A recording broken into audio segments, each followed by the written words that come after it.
Do it live. Do it live. All right, let me, I gotta rearrange this. I keep forgetting this system I'm trying to do here, the chat.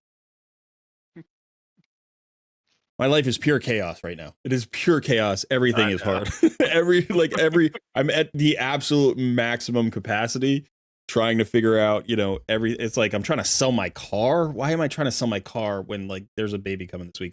And the person's like, "Can I come for a test drive on Friday?" I'm like, "Maybe." I don't know. I want to show up on Friday. I might be here or I might be at the hospital. Give it a try. Why not? Yeah, so I'm moving around my screen. Hopefully that's not too much. You're the personification of that meme, the little dog guy sitting in the house on fire. Everything's all right, you know? Everything's fine. Everything's fine. Hey, Riley. Hey, Burso. Good to see you. Everything's It's fine. totally normal. Yeah. Perfectly fine. Yeah, the good news is the house is just about ready.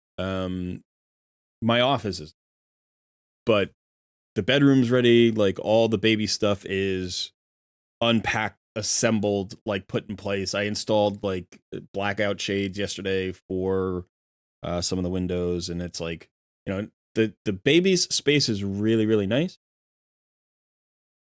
And my space is a complete complete disaster zone. Hey, Great Dane. Happy Tuesday. Get some tacos. Pavel. Good to see you. Civic. Good afternoon. E-boy, his favorite time of the week. Good to hear it. Shaggy free to play. Who I always call Shaggy Flop. Shaggy Flop. Good to see you, Kai. Good to see you too. Ian, Freaky. All right. Yeah.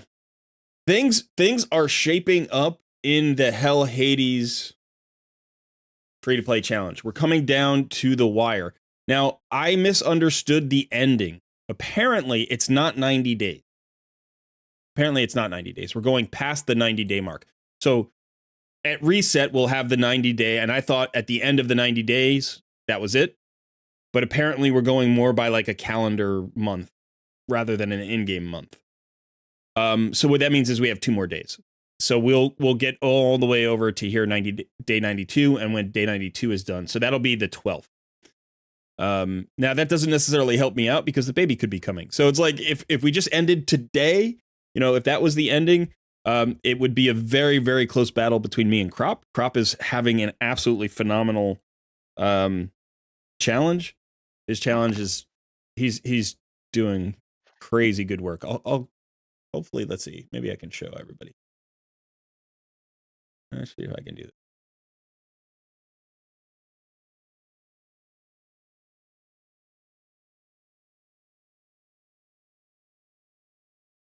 All right.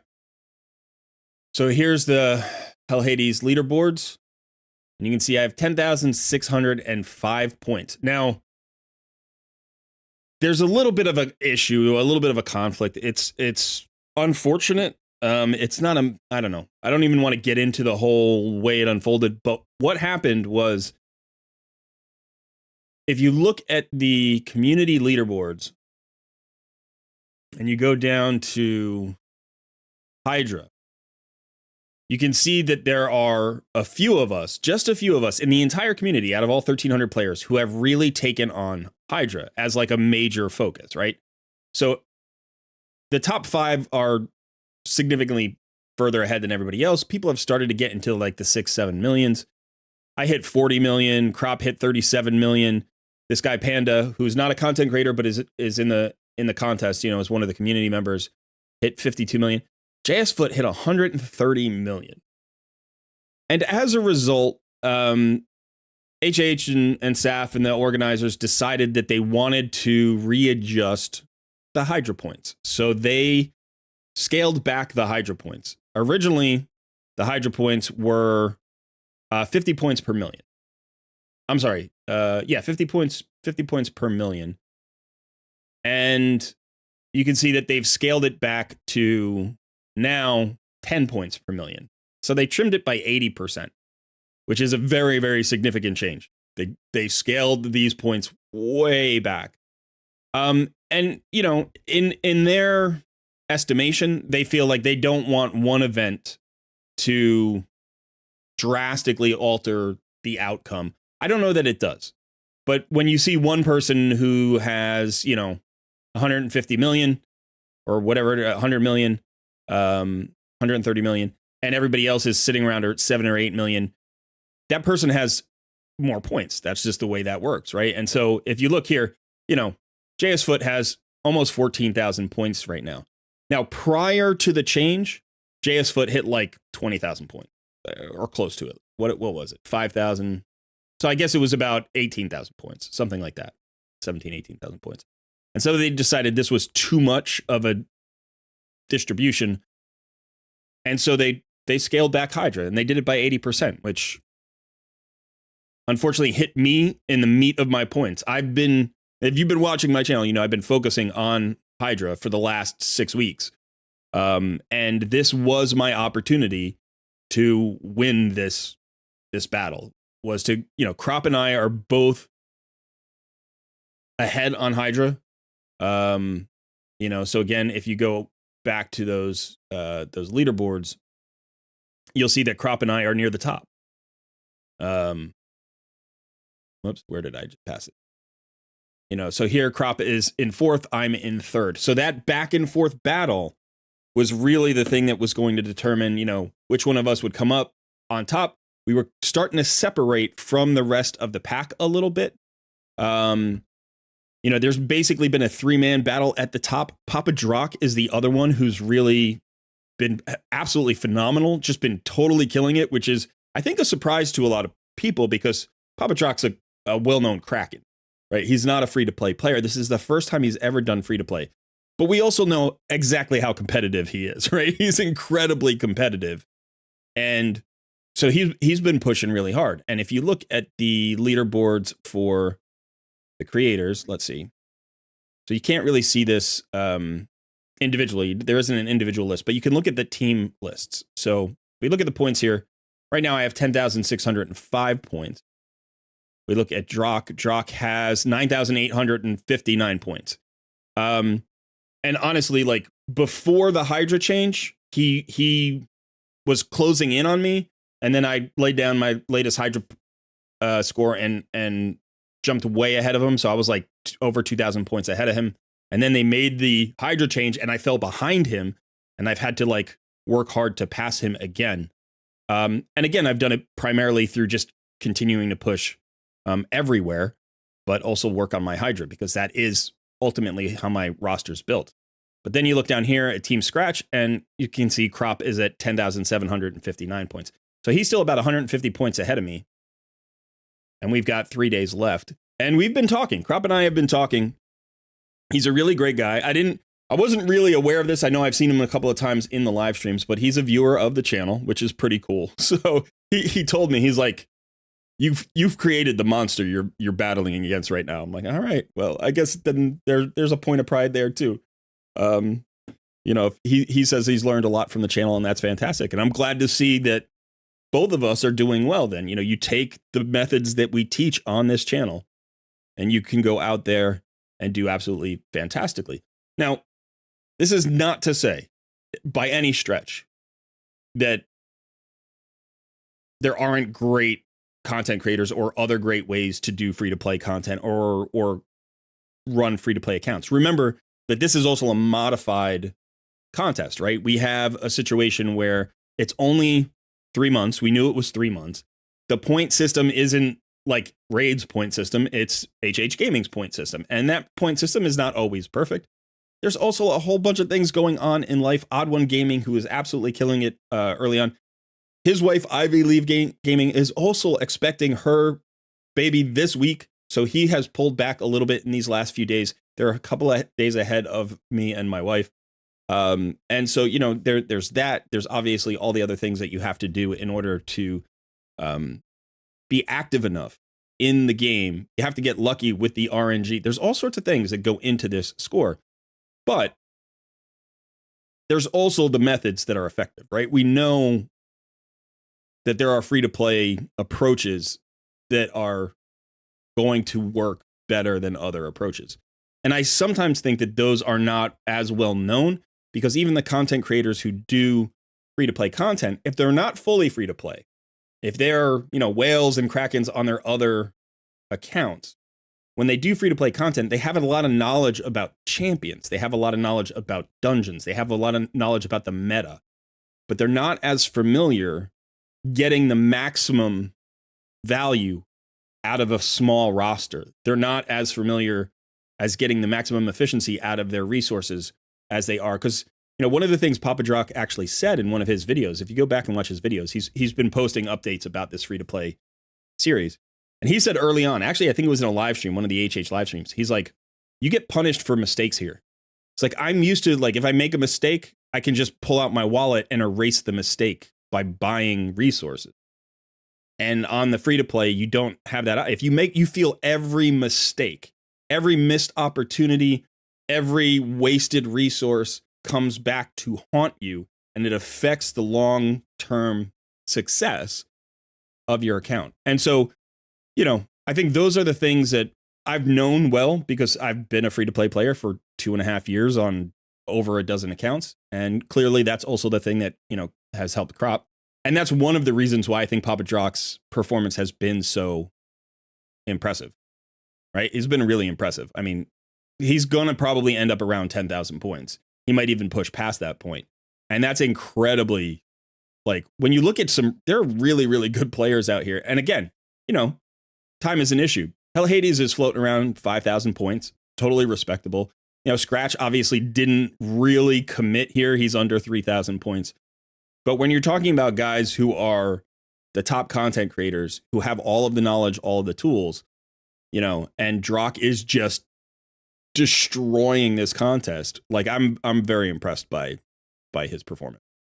And I hope I can stay ahead of him, and I hope I can match crop, and we're going to be coming right down to the wire. And if my baby is born in the next 2 or 3 days, that's probably going to be it for me. And you know what? That's a fair trade. That's a great trade. I'll be so happy if my son is born in the next 48 hours. Even if that means I lose this challenge, because this challenge is not nearly as important, but it's fun, and I'd like to win the challenge. My wife said to me, if you are playing on your phone while I'm in labor in the hospital, we're gonna have problems. And I was like, sweetheart, that's not gonna happen. The only thing I'm gonna be using my phone for maybe is to text updates to the family about progress. So, yeah. So anyway, that's sort of where we stand here with this. Now, let's go back. But yeah, that's the craziness that's going on here. Now, this account, I will be giving away this account. On the one hand, if you're interested in this account, you should know this was not an optimally built account. There are things that I did to this account that I would not do if this were going to be a long-term account.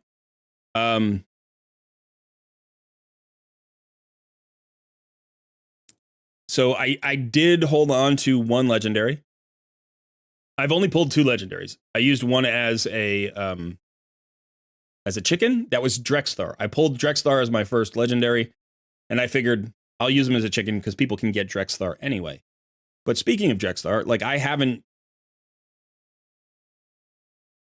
been buying his shards, his fragments. I have no fragments here. I have some gold bars. I could start buying them today, I guess. But, like, all those gold bars have been going towards resources like shards and energy and stuff like that.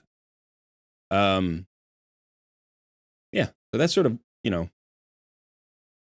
the flip side is we've gone crazy far. I mean, we've gone crazy far. So if you look at my Hydra, this is in less than 90 days. On Hydra hard, I pulled down 43 million on a single key.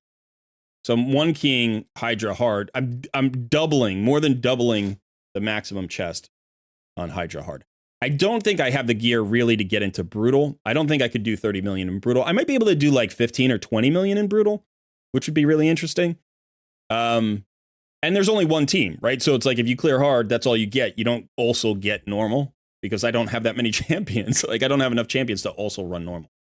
Clan boss. I didn't prioritize clan boss as much as I would have. So there is a 2-key nightmare that is going on.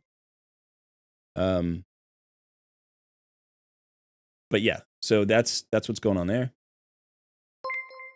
Dinky, thank you. Shaggy free to play was gifted a membership by Dinky. Well, congrats, Shaggy, and thank you, Dinky. And hello, Crop. Good to see you. We were just talking about you, buddy. Yeah, so let me say hi to some more people here. We got Genverse, Caveman, Noix. We got Barely Outdoors. Good to see you. Angelica, Lumac, GTT Official. Lumac says, I watched Druck's video on his Hydra. He really had to work hard on that. Hydra is difficult, and I spent 6 weeks getting my team in gear. And the reason I did that is because I knew it was worth a lot of points. And then, of course, they scaled back the points, which honestly really hurt. It really hurt. I was not happy about it. But ultimately, I made my case, and they've decided what they've decided. So we're going to move on and hope that we still have enough. We're never going to catch those top 2 guys. The top 2 community guys are so far ahead at this point, and obviously they're doing even better than I am doing at Hydra. So there was never going to be a chance to catch those 2 guys. But really, I think it's been a 3-man content creator battle with Crop. Hello, Crop. With me and with Papa Drock. Crop's been leading most of the way. I've been right on his tail. And then Drock has been poking me. And, he did pass me after the adjustment. And I've passed him back. And we'll see what happens, moving forward. Drock was giving me compliments on my account progress from Hydra. That's fantastic. I have to say, and you can, if you watch Drock, let him know. I should comment in his videos. I've been incredibly impressed with him. I've been really, really impressed. I mean, he's a grinder. He's that committed guy. He wanted to show up. He wanted to represent, and he's super competitive. But he's done really well. I watched a couple of videos of his like a month ago, and it was funny because we're doing a Takeover Tuesday today. In my mind, I was like, oh, that would be a fun account for me to take over and kind of show him some free-to-play strategies. And then I was like, yeah, but if I do, then he'll do better and he might beat me. I'm like, I don't want to tell him how to beat me in this, challenge. But if he continues to play the account past 90 days, maybe we'll do a collab. That would be fun. And we can talk about, some of the things he could do to get a little bit more performance out of his account. He's got a great roster. He's had crazy shard luck, right? Obviously, one of the things he's probably going to do as soon as the 90 days is over, or that 3 months is over, is start building those legendaries he's got. He's got like 6 of them in the vault, which is nuts. But so, yeah. You give it 23 seconds until Great Dane tells Cole to do his Hydra keys. Yeah, luckily I did my challenge account last night so that hopefully I can do my main account tonight. But again, if my wife goes into labor, all of that's out the window, guys. So, I'll do the best that I can.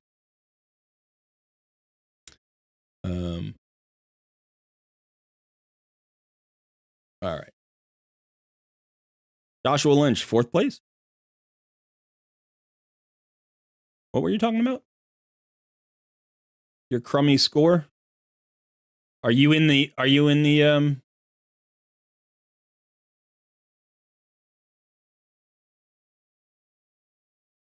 challenge?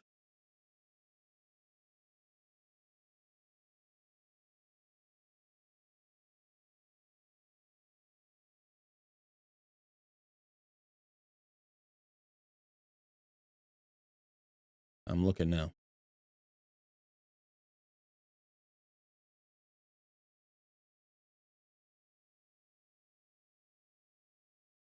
I don't see. I mean, I'm assuming you were running under a different name.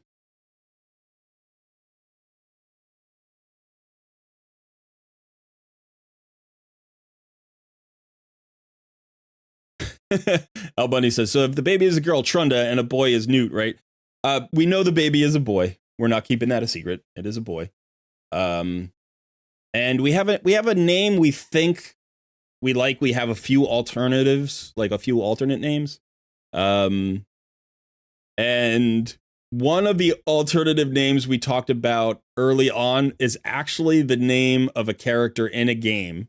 Not this game, but it is a video game character, like a PC game character, that I have a lot of experience playing. And my wife picked the name. She didn't even know, right? She was just like, what about this name? I really like this name.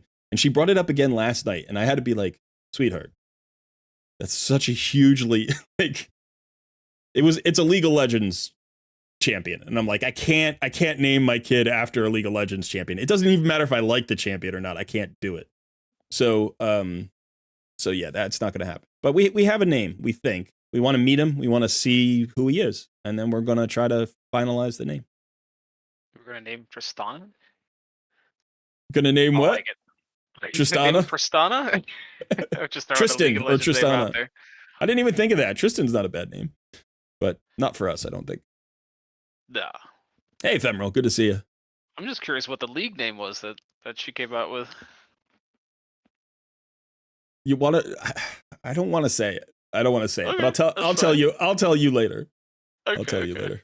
You'll laugh. You'll laugh. You will be like, "This is the funniest thing ever." Yeah. Okay. So we are going to do a take. Sorry. Go ahead. Just Gragas.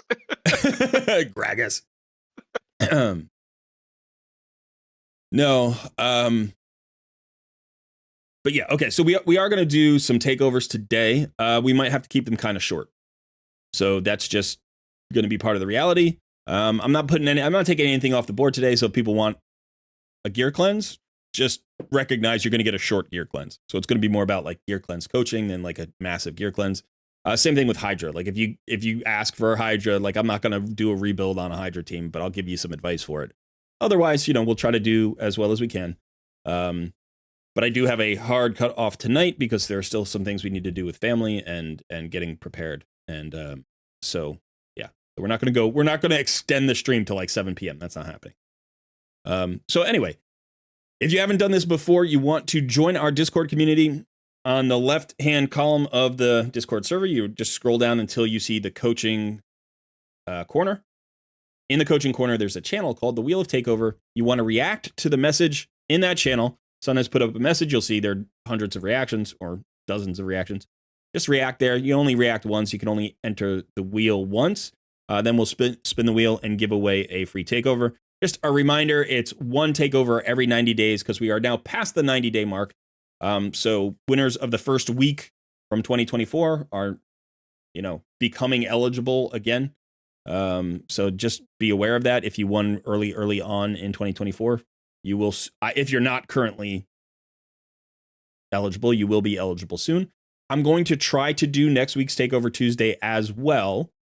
But here's something. So yeah, go ahead and react. And I'm going to put up a poll. Which is very simple.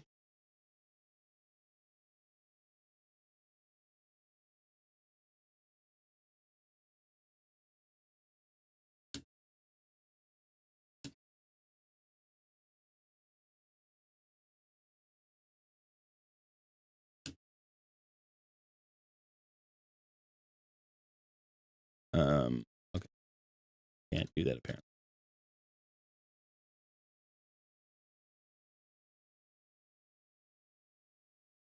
There are too many characters.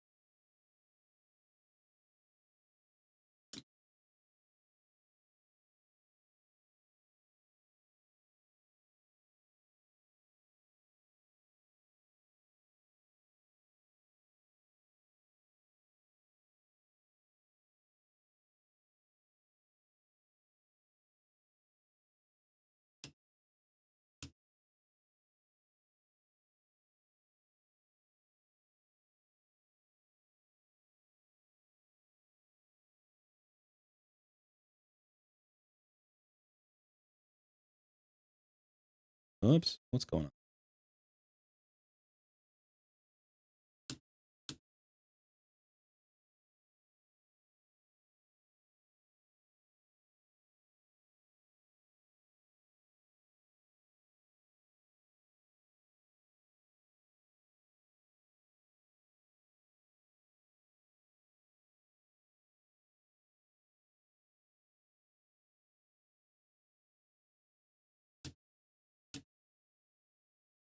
Okay, here we go.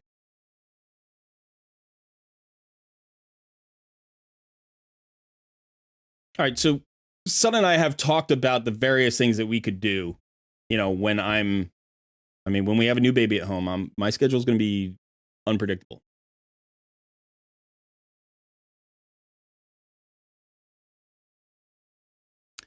So now it doesn't have to be takeovers.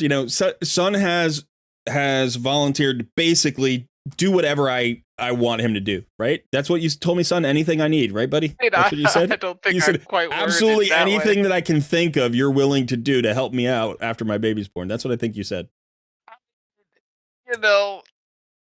Anything for Fred. Yeah, we might put him. We might dress him up and have him, I don't know, do a variety show for you or something.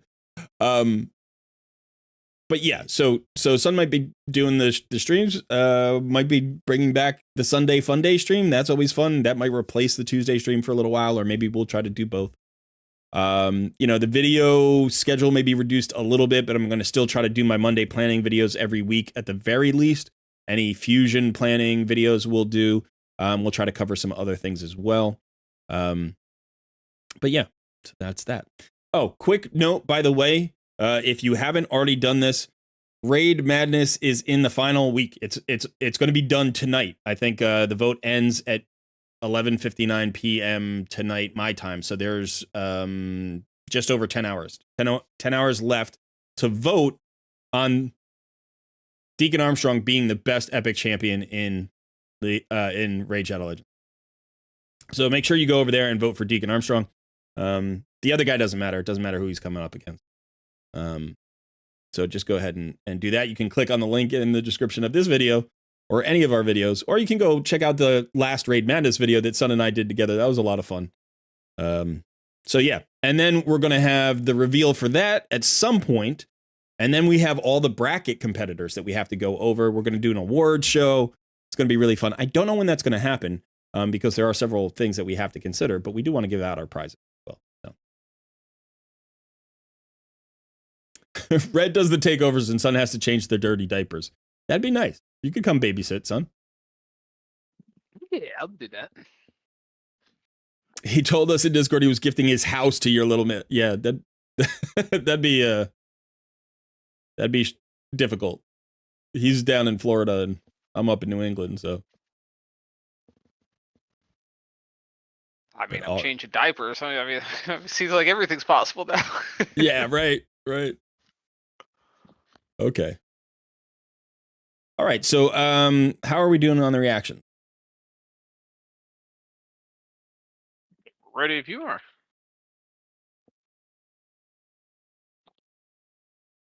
Let's see.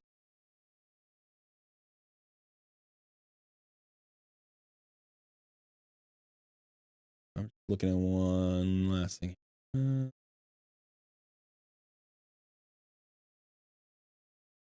Oh, wow. Big Papa Drock just landed a huge result on Hydra. Okay, I didn't see that. Let's see what his total points are now. Curious. Okay, so that was including that. All right, so he's doing great. Awesome. All right. So, yeah, let's go ahead and spin that wheel. Wheel of Takeover, do your thing.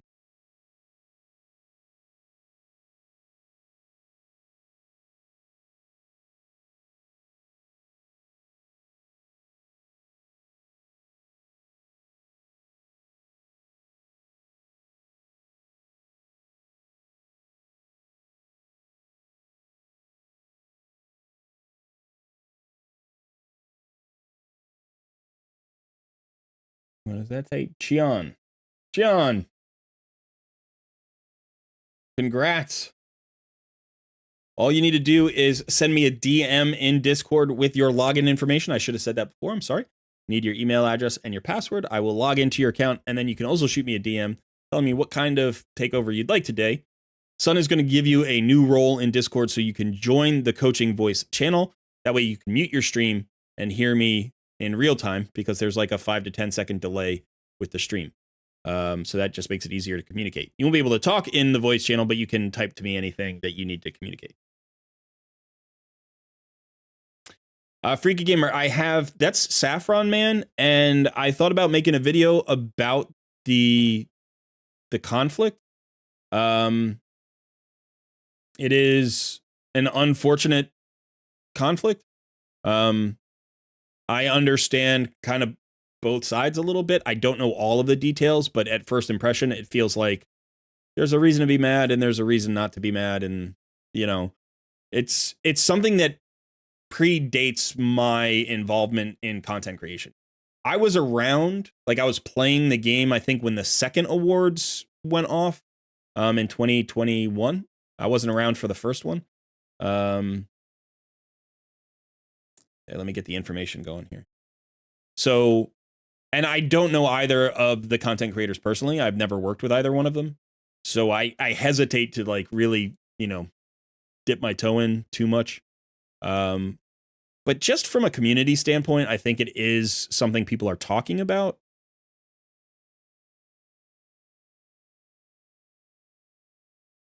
Let me see. And so, you know, it's something that I want to, I kind of want to address. I know people probably have strong opinions about it.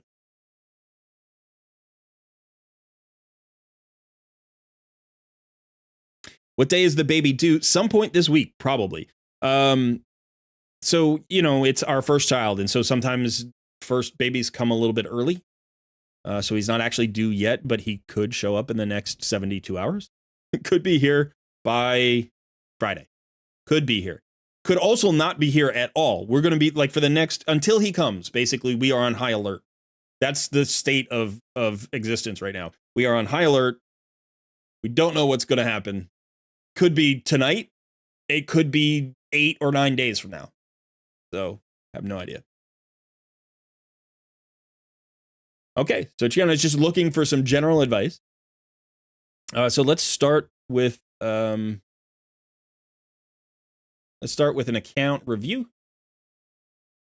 We are day 226. Okay, so you know, decent amount of time here. Not a lot of time. Still a newer account. For me, you know, I generally think that any account that's under a year is sort of newer. You know, to be fair, like that's the way raid kind of just unfolds. Not that you aren't into the mid game. You know, at this point, you're probably into the mid game pretty substantially because you can get into the mid game. I would say. I mean, on my HH Challenge account, I feel like I'm in the mid game. I feel like I'm in the mid game already, and it's not even 90 days. That's a pretty advanced account, like for 90 days, because we were pushing so incredibly hard because of the contest. But generally, I think somewhere in the 90 to like 150 day range, you're comfortably into the mid game on most accounts, unless you're, you know, very casual. And that mid game lasts for a year plus, even on for players who are not spenders, that could last for a year. So at this point, when I look at this, I think, okay, this person's probably pretty solidly into the mid game at this point, but still in the relatively early phases of the mid game. You know, we're looking at a level 63 account. We'll take a look at the roster and see how far along they are in terms of, you know, champions. And let's go ahead and just open up everything. Do that instead.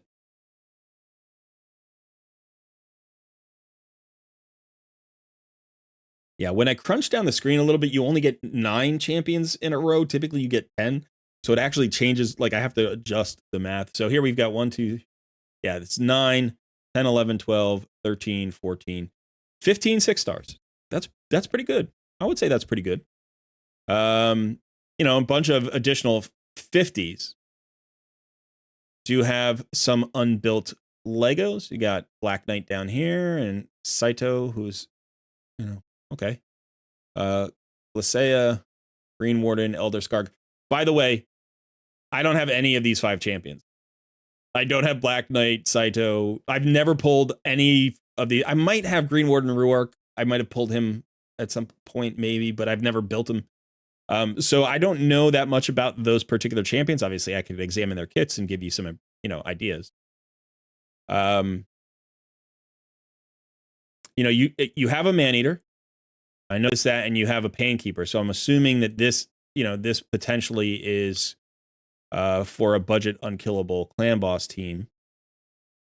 You also have a Cult Brawler, Myceliac Priest. So you've got some good damage dealers, you know, Venom Mage. You also have a Taragi, who's a great killable clan boss champion. Crypt King Grawl is another champion I'm not super familiar with. AoE HP burn, decrease attack.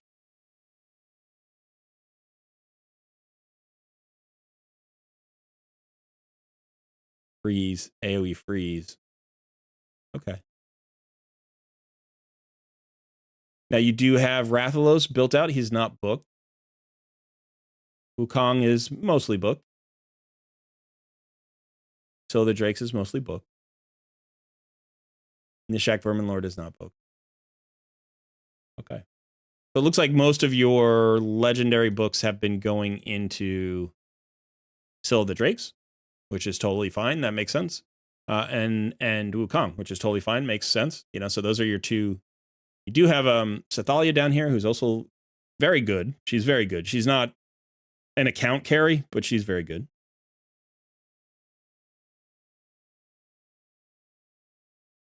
You say, I would love if you can help me with Doom Tower, the last boss, if you can just, and you just got Black Knight today. Okay. And you do a 4-key Ultra Nightmare. All right. So let's take a look at your clan boss. I always forget to do this because the names don't always match up. Shadow Slave. Okay. Shadow Slave. Clan boss. 4-key Ultra Nightmare, you said it. So we're looking at 47 million on 3 keys. So about not quite 16 million per, which is not it's not a 4-key yet, right? At least not on this affinity. It may be on other affinities. Gotcha. Okay. You messed up a key. And so normally it's a 4-key, but today it's a 5-key. Gotcha. Okay. Yeah, and that happens sometimes, you know, like we're not perfect. We make mistakes, you know. But so this is a decent, you know, this looks like what's basically a budget unkillable. I don't know if you've speed tuned it properly. Now, you don't have, I don't know if you have a slow boy. I mean, if you have a slow boy, obviously you have an affinity issue, right? So you have to, like, stun targeting can be tricky. So it could be that the stun targeting is a little bit wonky. Unfortunately, you don't have an HP burn for your Rathalos, right? So Rathalos isn't doing as much damage as he could in a composition that brought an HP burn. Because I don't think a Cult Brawler has an HP burn. I think he just has poison, right? Pretty sure.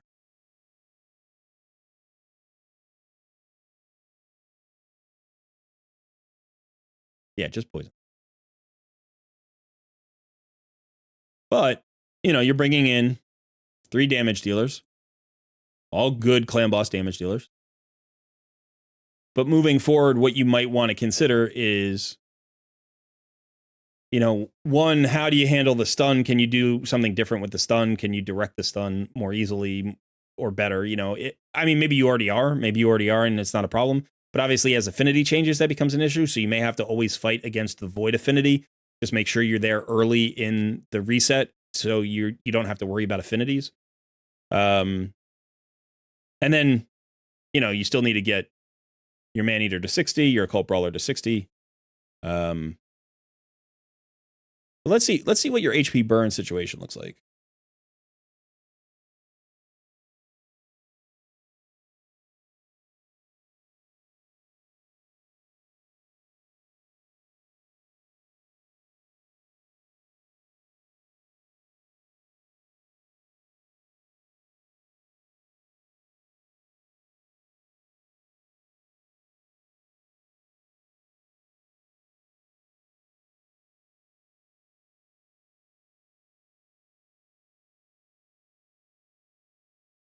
Okay, so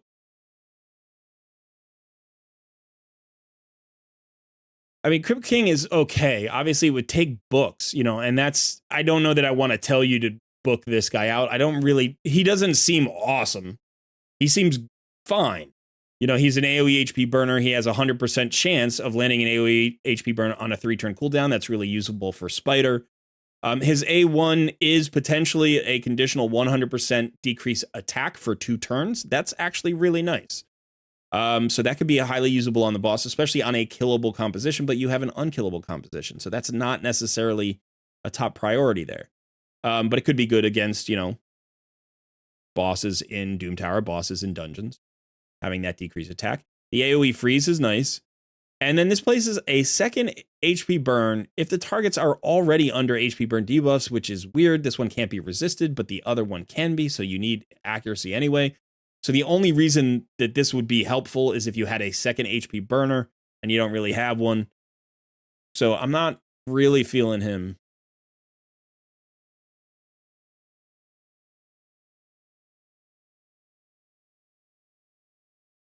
Yeah, this, another conditional kind of weirdness.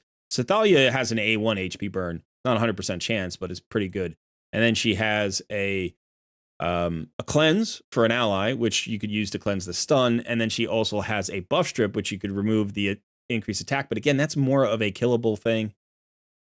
I mean, Juliana, I know some people use because she's pretty good with damage. She places poisons and HP burns. So she could be a better option maybe than like a cult brawler, or maybe probably leave a cult brawler and swap out Frozen Banshee. It's hard to say.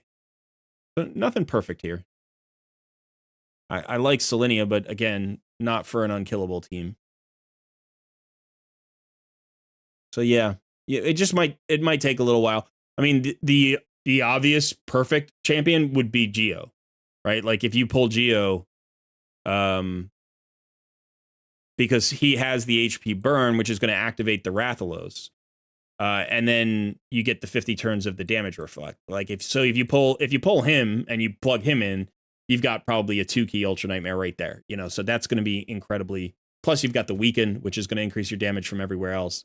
And that HP burn activating Rathalos is so valuable. So, but for right now, it feels like you're around where you should be, and you could play with that 5th spot. You know, you could try adding counter attack champion, an ally attack champion. You could, you know, try finding somebody who increases crit rate and crit damage and rebuilding champions that way. You could throw in a toxic set, like take out a cult brawler, throw somebody else in who does HP burn, put them in a toxic set that helps the damage with the poison sensitivity from, you know, Frozen Banshee. So there are ways to mess around with that, but right now it feels like you've done a good job getting to a 4-key Ultra Nightmare. And obviously you still have room for growth, especially getting your Man-Eater to 60 and getting your masteries complete there. And then you can decide what to do next. So I would prioritize him over anybody else. Like I wouldn't get a cult brawler to 60 first. I would get Man-Eater to 60 first. And, you know, try to get him to 100% crit rate, as much crit damage as you can, like max his damage out. Because all you need is the speed and damage, right? You don't even need accuracy from him. If you're going to use him in other content, you do. So consider that. If you want to use him in Spider, he's really good in Spider. He's really good in Doom Tower. You also got Crypt King yesterday. Okay, so you got 2 legendaries yesterday. Black Knight. Oh, Black Knight today. Crypt King yesterday. Okay. Void or Magic 4-key. Yeah.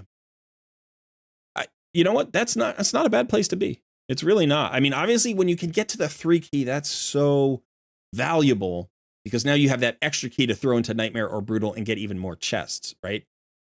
By the way, another option, and you could try this, I don't know if you've tried this, is Nishak Verminlord. If you're going to use Nishak in a clan boss composition, you want to do it in an unkillable team, right? Because he's going to fill up the debuff bar of the enemy. So potentially, you could put him in the spot of a cult brawler.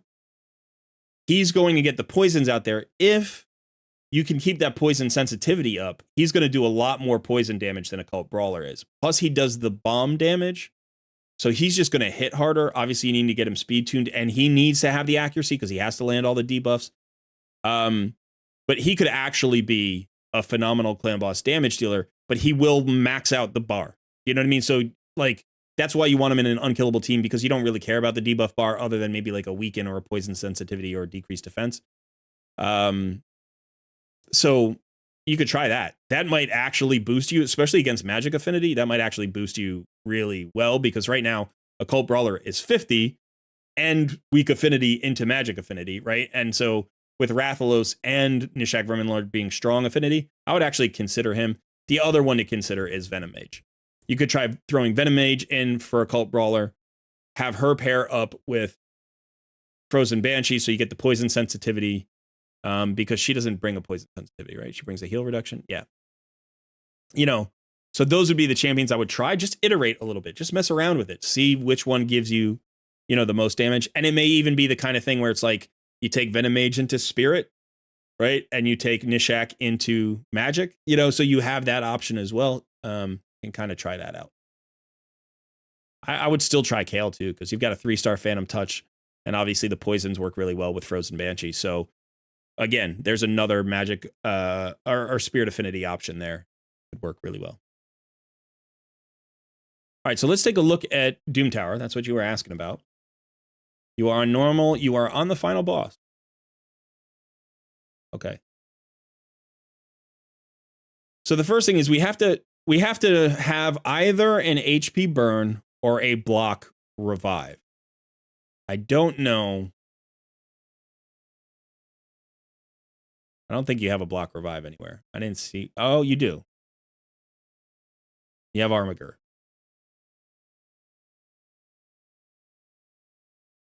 Wait a second. Does he have a block revive? Am I thinking about him the wrong way? Yeah, he's got a block revive. So he can be a solution. I see he's not built. You strip gear off of him or something.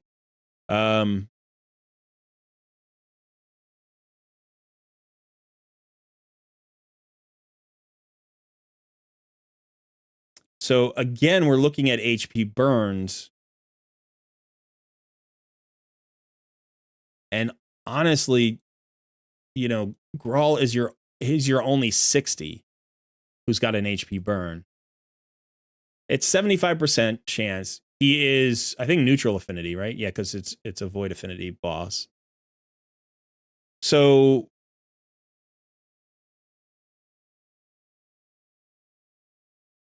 what I would probably start with is, I don't know how your champions are built, by the way. Let me see.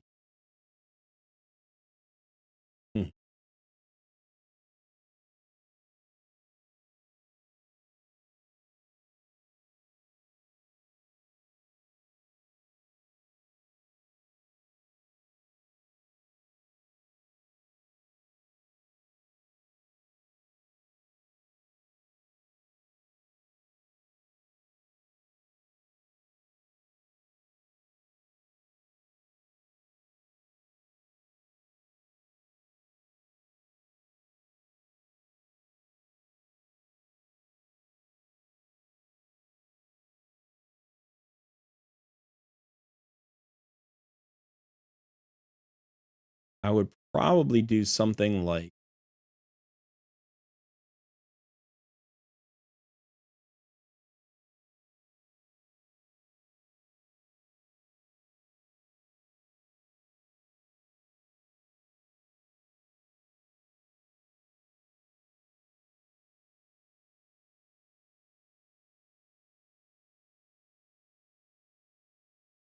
I'm wondering what the glove is that you have. Is it it's attack? It does have 20 speed.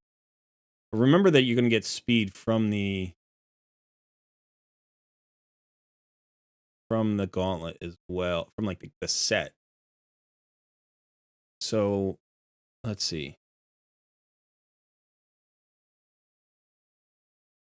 We have some silver. We can do a little bit. All right, see if we roll a triple speed. No, but defense is good.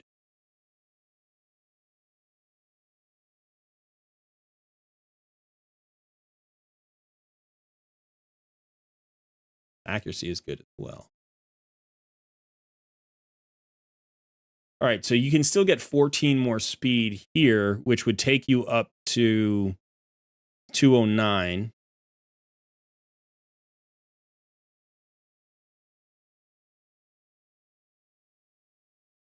what I really want to do is just do this. I just want to look at your perception here.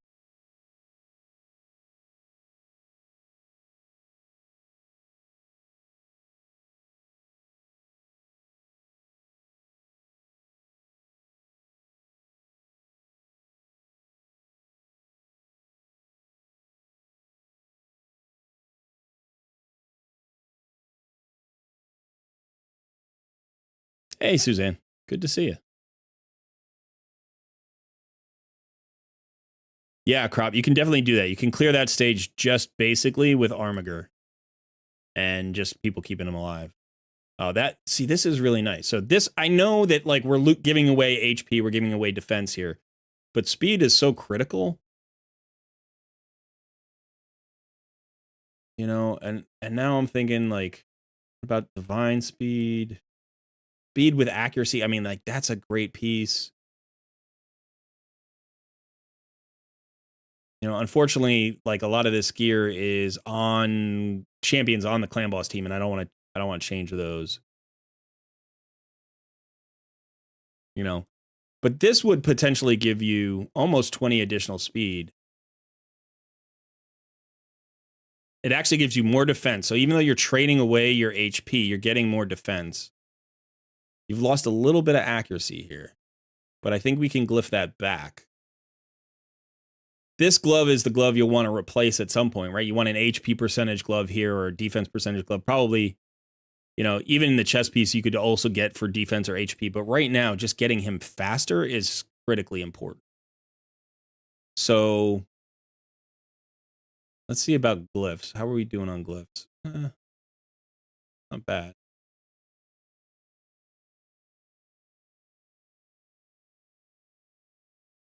Accuracy, we can also get the accuracy back.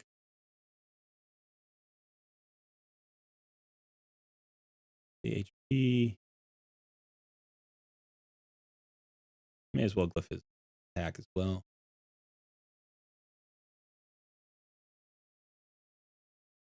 Yeah, you want all of that defense that you can get. And accuracy.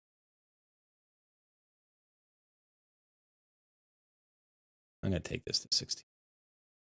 Oh, sorry. 0.7 million. That was rough. I mean, you want as many speed boots as you can get, really. So at 222, we've added 230 defense. We've added a little bit of attack, and all we've traded away is less than 3,000 HP for it and about 11 accuracy. Let's take a look at the banner real quick. Okay, accuracy is there. That's good. Nice. I mean, unfortunately, it's not an accuracy banner.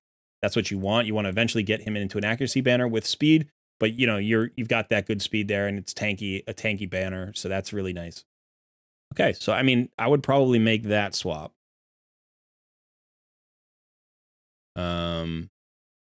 And he just got better, and you still have room to grow here. Like, you could get more attack, obviously, you could get more crit rate. You don't really care about those things. So you don't need that. You just need the speed. Oh, let's put an HP and defense glyph on this guy, though. We'll do one star glyphs here.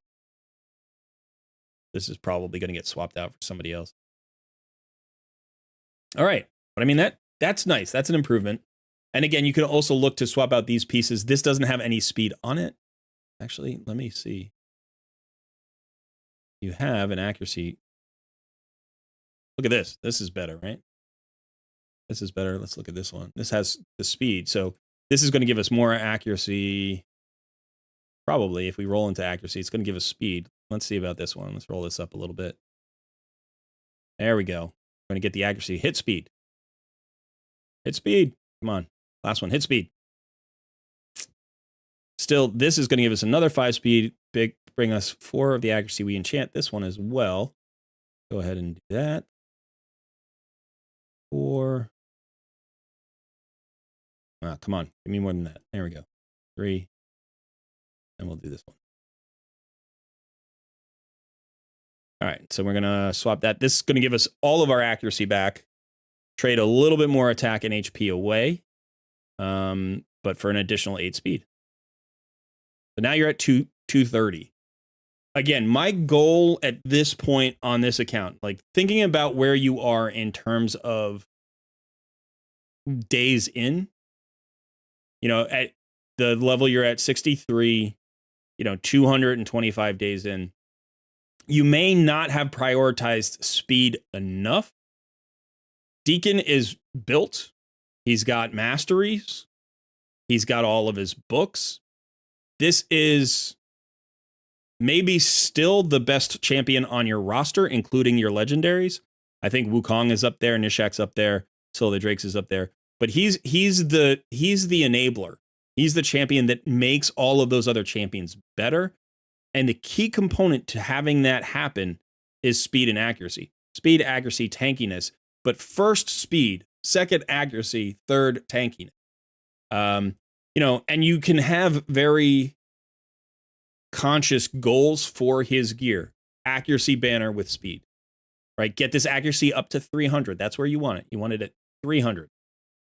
350 is even better, but you only need 350 for like high-end Doom Tower or, some of the hard dungeons and stuff like that. Like for the most part, once you're up above 275, you're great. But the speed goal here should be 280. You need 50 more speed on this guy. So that means every piece of gear, no speed. This should have a speed substat. This should, this is good. Double roll. Single roll's okay. We want 6-star boots on him eventually. And you want to get that speed there.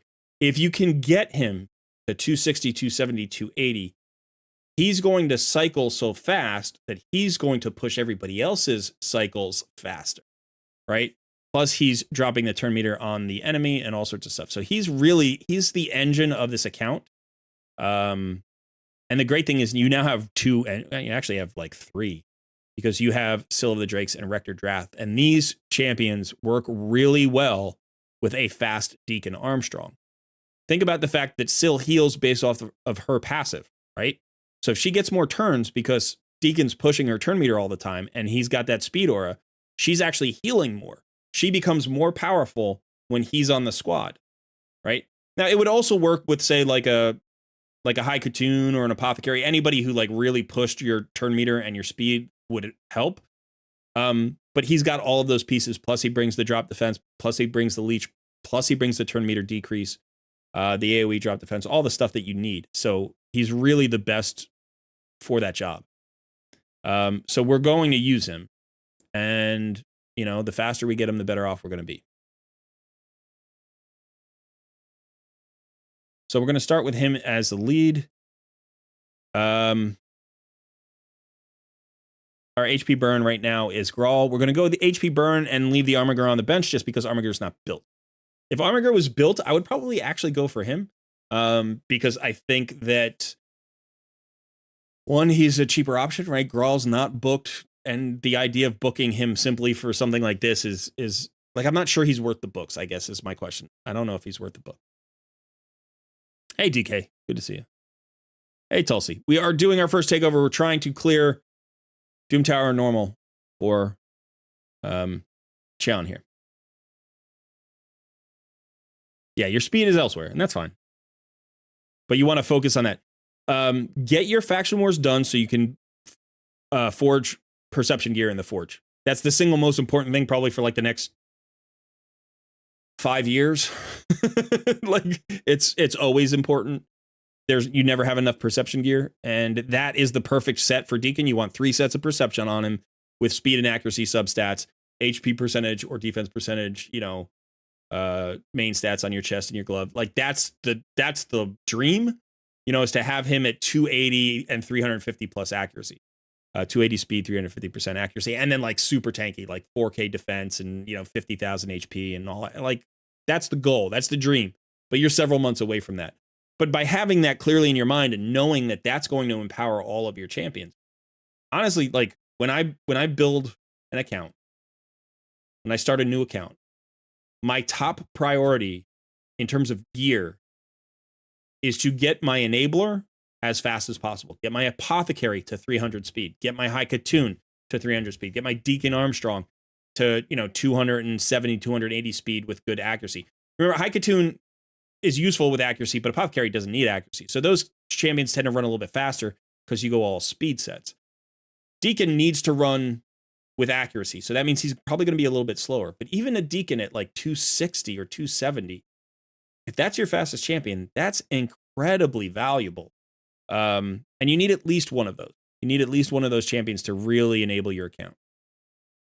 All right, so now here's the thing. We want some sustain. I'm going to do this instead of Rector Drath for now.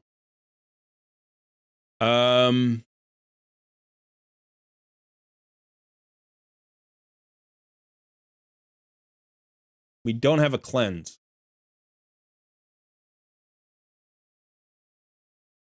There are a lot of debuffs in this fight. And we don't have a cleanse.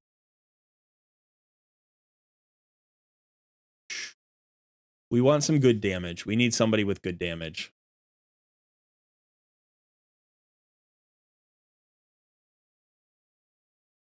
Slow. Okay. Ungeared. Okay.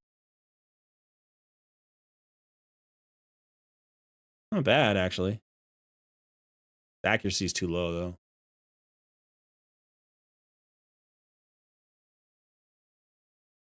All right, I think we stick with Rathalos because of the HP burn.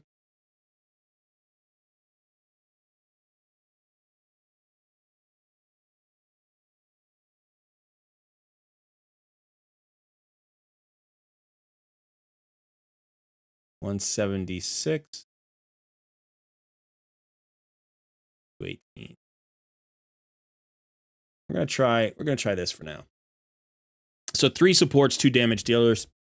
It's a decent idea on how to get through here.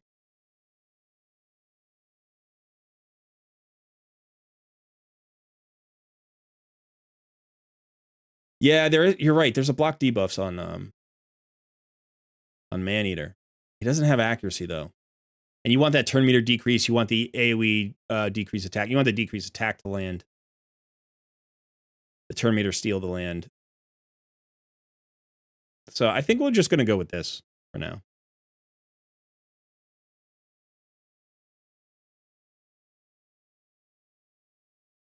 I'm also tempted to just bring Rector Drath, but remember, Maneater's also 50, and I guess we have a Reviver, right? We probably...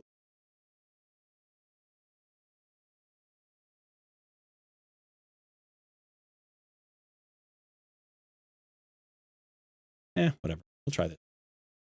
We could always swap in Maneater.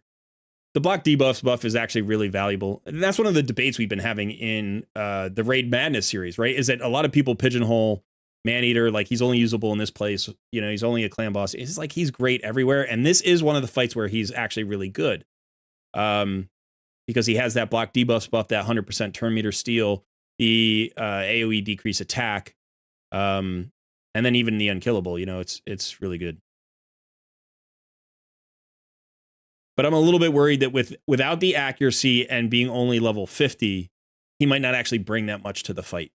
I mean, obviously the buff doesn't. He could do the buff at level 40, right? At level 1, he could do the buff. But we need to keep him alive through the whole fight, and that could be an issue. I'm actually going to just let this auto run. We'll see what's going on here. Hey, son, 59% of the people want you to start doing Takeover Tuesdays. What do you say to that?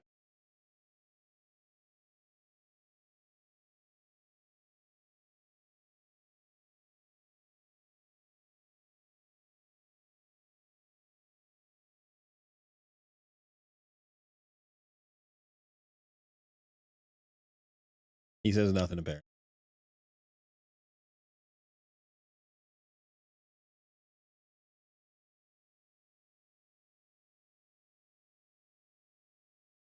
Yeah, so the freeze is coming through and just wrecking us. And then the anti-heal. Okay, so let's go ahead and edit this team. We'll do the same team. Let's bring in Maneater.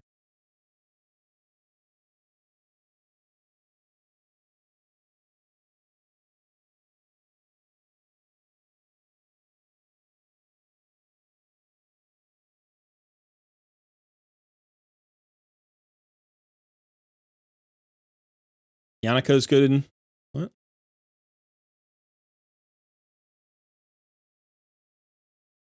Monkey King is active again. Cool.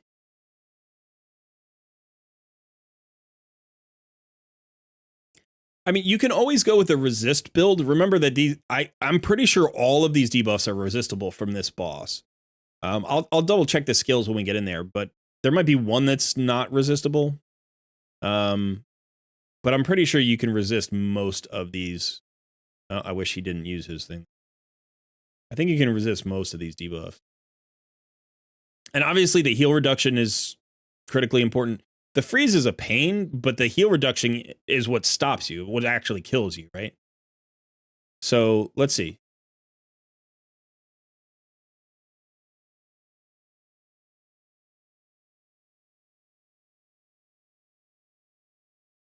Silverbolt, I hope your baby is born on Saturday. It's New Year's in Nepal. That'd be cool. That would be very cool. I could check the accuracy.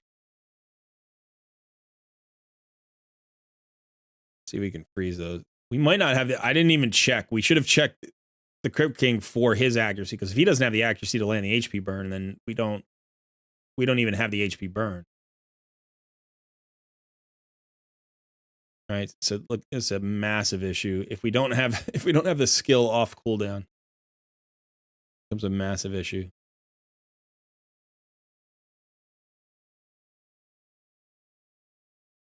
Now, if I remember correctly, the boss gets a passive resistance without the HP burn up.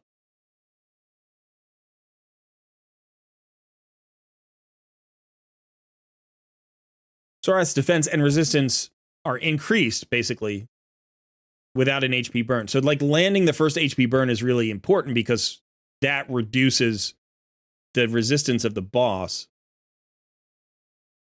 So we may just not have enough accuracy at all on, like, anybody at this point. We're landing some debuff.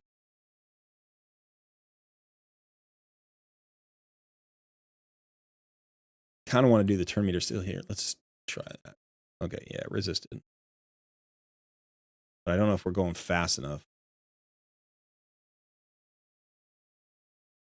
Okay, so now we do the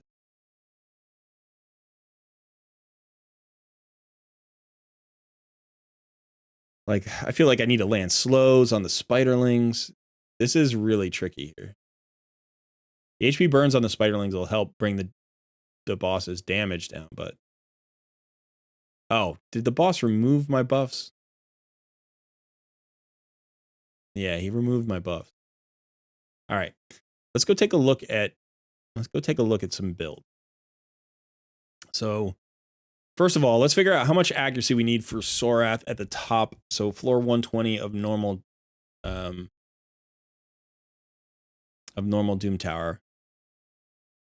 So, I'm just going over to the Raid Stages tool.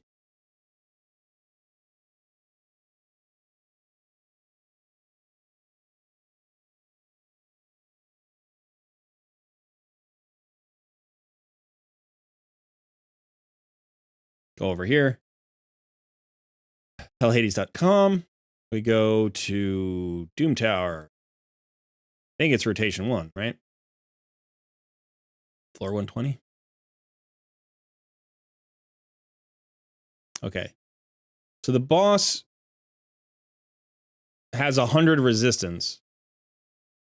And so you only need 125 accuracy. But because of the passive, I forget how, does anybody know how much increase? I think it's 50, but I'm not 100% sure. Is it just 50 or is it more than that? Is it more than 50 resistance? So we probably need close to 200 accuracy, I'm guessing.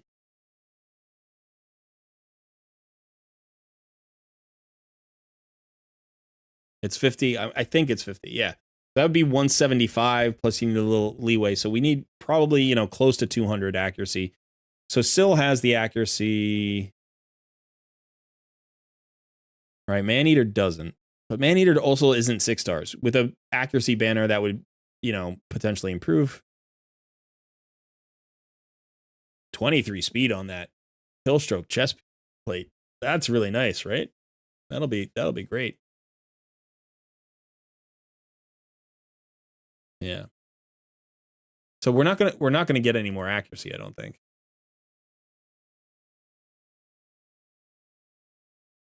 I mean, not without a banner. You could go down, you could go down the support tree and get some accuracy there, but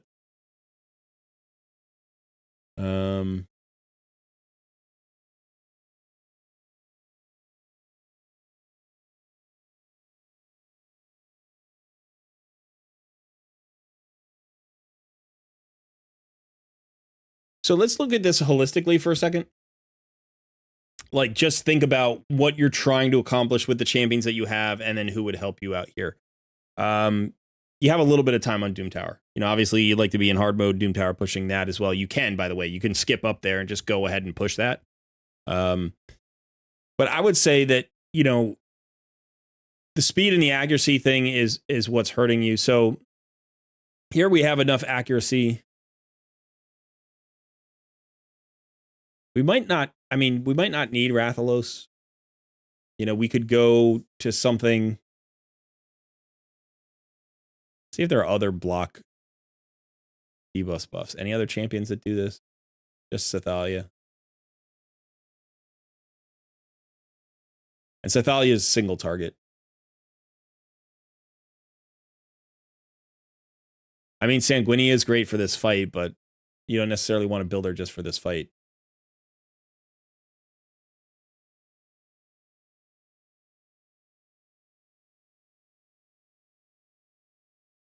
Yeah, obviously more crit damage or more crit rate on Rathalos would help in terms of damage. You have a ton of crit damage here, but you want that 100% crit rate.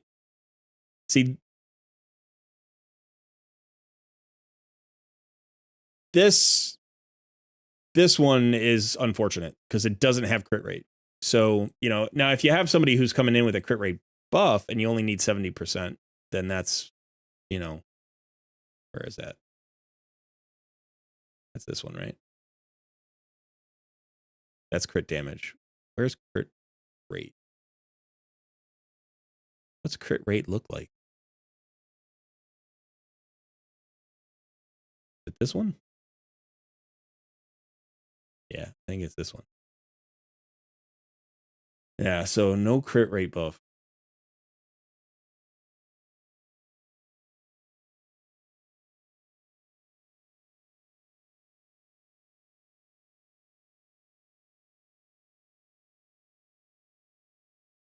All right, we're going to try one more composition just to see if we can maybe finagle this a little bit. I don't want to get stuck here too much. And then we can have a plan. Like, we can definitely have a plan because you've got the champions to do it. The issue is not the champions. The issue is the build, right? Like, you don't have enough speed, you don't have enough accuracy, you don't have enough resistance on whatever champions, or you don't have the right combo. So what I would say is right now we need King Grawl. Looks like he is got the accuracy that he needs. I think Deacon provides your turn meter fill and your sustain plus that drop defense.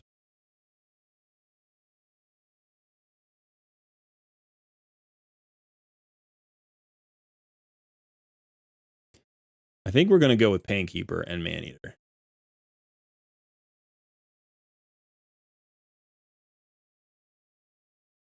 And now the question becomes, how do we keep everybody alive, right? Like, I mean, Painkeeper's got to heal something. But do we go with Scylla the Drakes? Do we go with Rector Drath?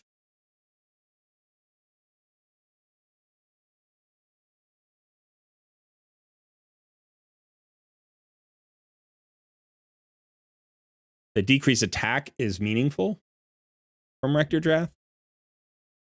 How fast is she? 176. How fast is Scylla the Drake? 174. So they're about the same.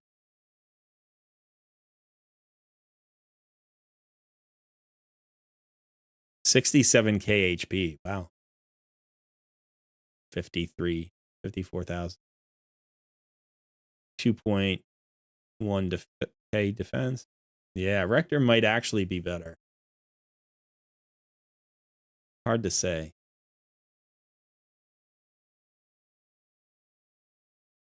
I mean, Scylla's better against the waves. Rector's better against the boss. Let's try Rector. Yeah, Cythalia is actually really good for this fight. She's got the HP burn, plus she's got the cleanse and the block debuffs and the heal.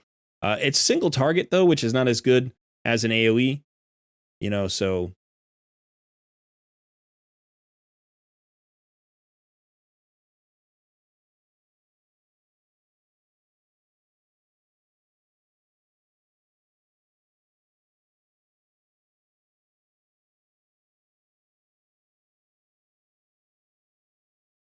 gotcha. Yeah, okay. Let's just manual this through. Let's see how we can do here. Now we're bringing almost no damage, right? We're just going to try to sustain through this.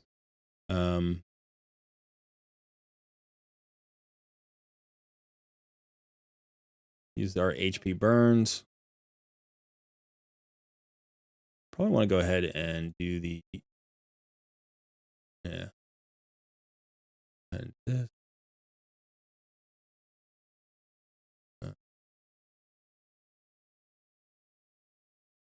See, we're not landing that decrease attack, which would be really helpful here.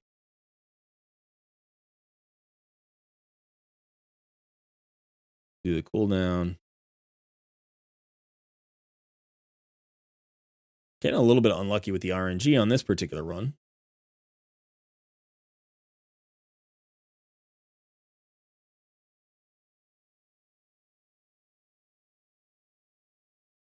Thug says, Deacon is secretly legendary. He's just too humble to wear the gold. I agree.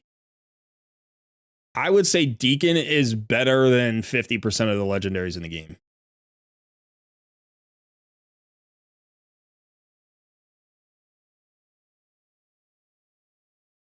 You know, we've been having this debate about Deacon and Geo as the top epics in the game. Some people are like, you know, Deacon's not even in the top 10. He's not that valuable. He's really easily replaced. He doesn't, you know, work at endgame. And all of those statements are not true for me. Like, none of them have been true for me. One is he's incredibly valuable at endgame. Two, he's one of my top 5 most used champions at endgame. He's really hard to replace. Anytime I take him out of a team, I have to typically replace him with 2 champions.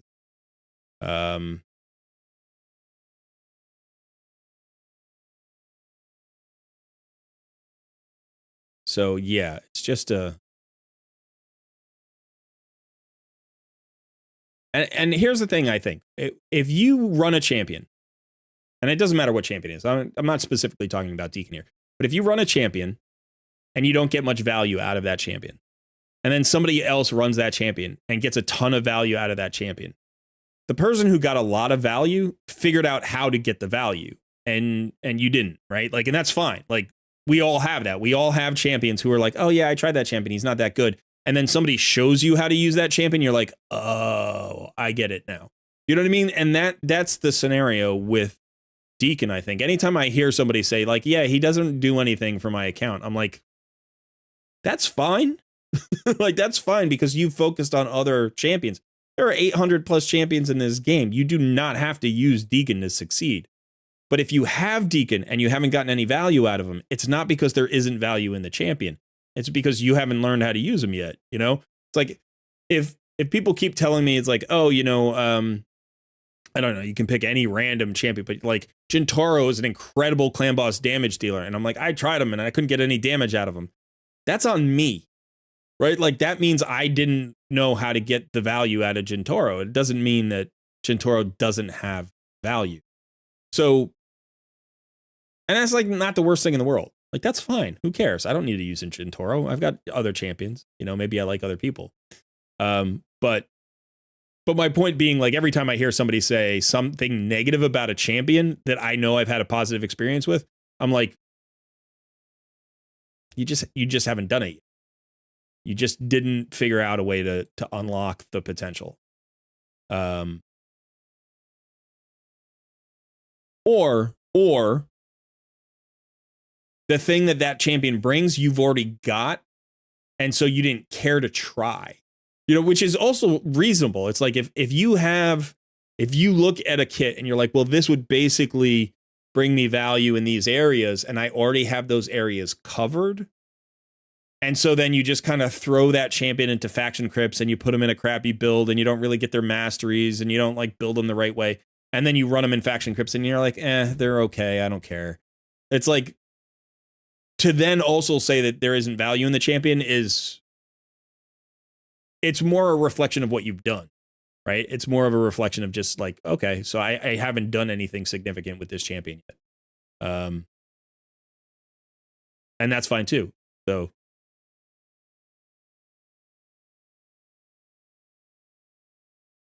all right, I need to get a decrease on the, oh geez, look at this. This is just ugly.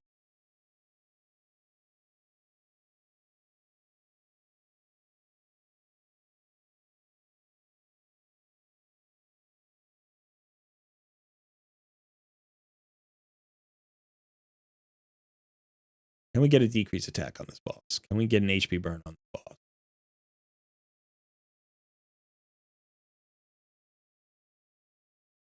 If we have to wait around for a 3% AoE HP burn to land, then that's something that would be really frustrating because this boss, like the timing with this boss can be so tricky. All right, so the A1 removes the buffs, right? Okay, so that was... You hope they buff Saito? That'd be, yeah. I don't think I have a Saito.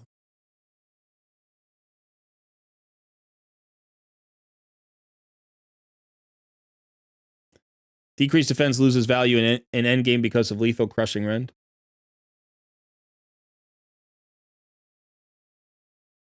Yeah, I guess I don't see it that way. I mean,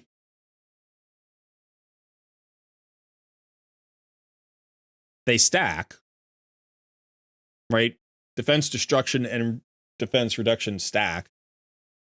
And then there are also, like, if you don't have 6-star and 5-star blessings, like, as a free-to-play player, I have 1 6-star blessing on a legendary, none on an epic, and then like 1 on a rare, I think. And it's not even a good rare. So it's like, I get what you're saying. There's a diminished need for damage reduction when you've or defense reduction when you've got ignored defense.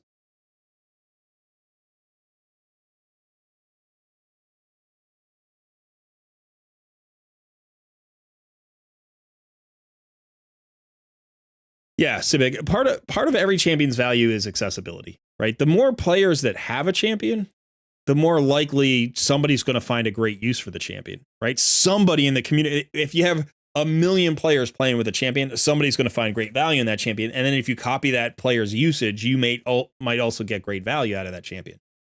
And so that's, that's definitely a thing. That is part of it. And the fact that you can have them on day one.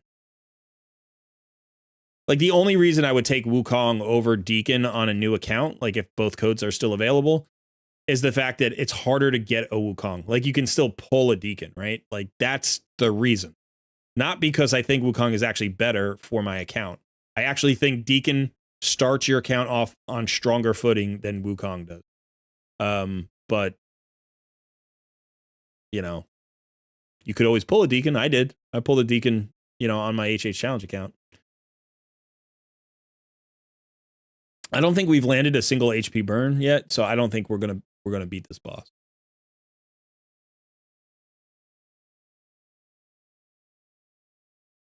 When LNRL uses her poison explosion, does that count poison sensitivity? I believe it does.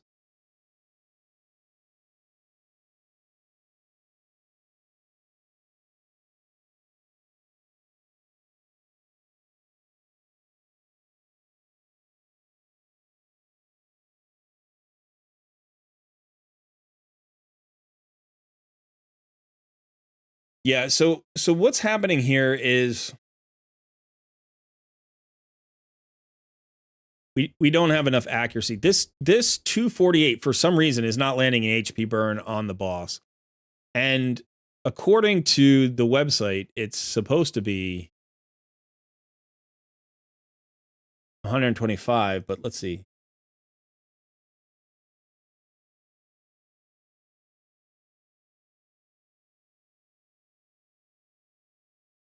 It's 120 additional resist. It's not 50. It's 120 additional resist. I think. Or let's see. It's resist equal to the boss's level. That's what it says. So let's look at the boss's level.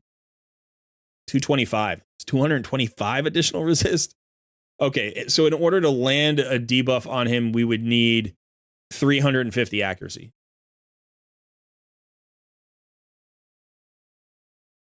So we would need to get Crypt King Grawl up to 300 and what did we just say? 325, 350 accuracy? 350 accuracy.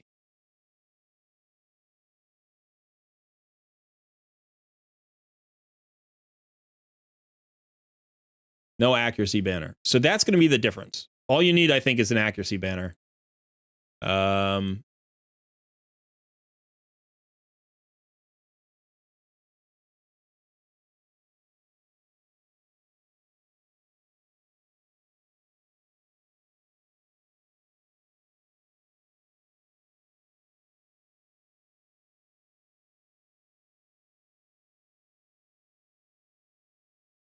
You know, depending on how much you want to invest in this guy, I would say, you know, you could roll up this. The shield is a better one because it's going to have more speed. It might have more accuracy, depending on where we roll.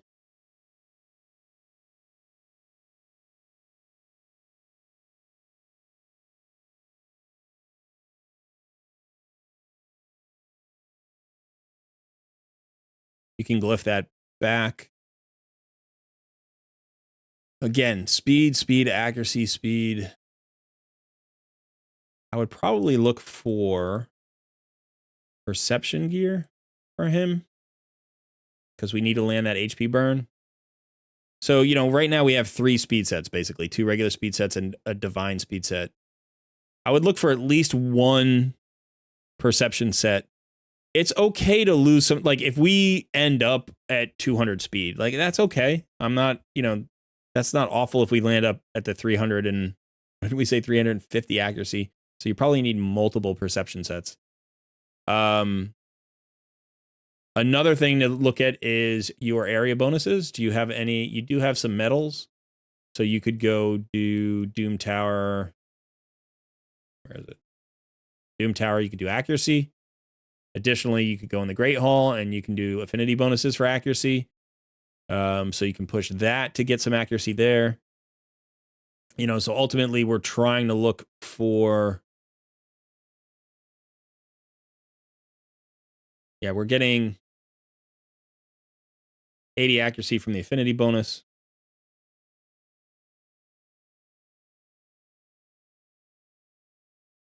Can't see it. It's directly behind me. There it is. Right there. 80.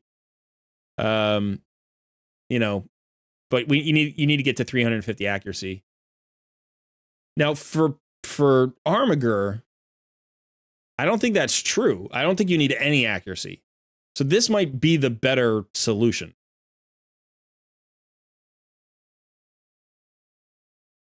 Just rebuild him.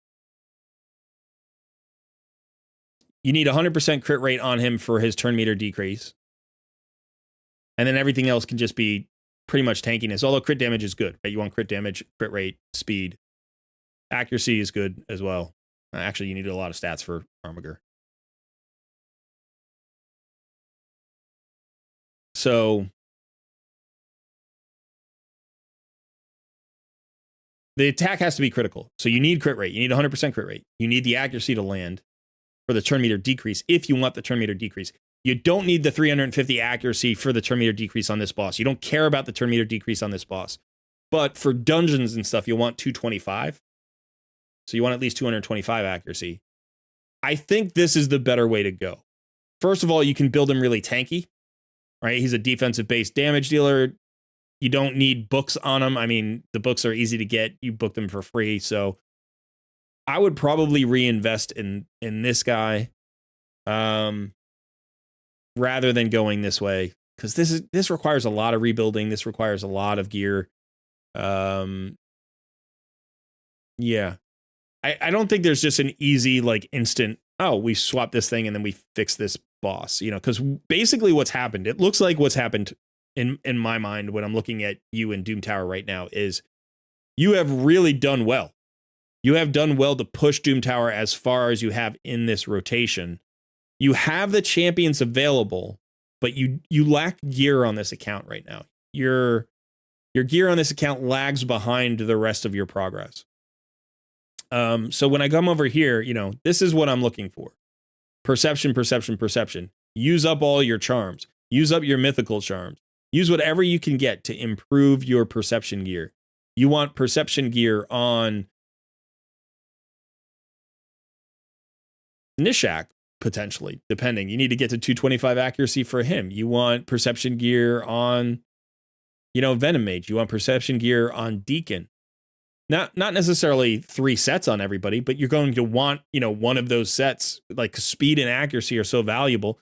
I have a perception set on my Athel. You know, it's like you have a perception set on your Armiger. Speed, that accuracy, you know, and especially like when you roll in the Forge, remember that you're getting higher drop rates, right? You're getting really good drop rates here. You get 5 and 6 stars at a higher rate. You get legendary and so these are your crafting odds, right? So let's see, where is it? What are the normal crafting?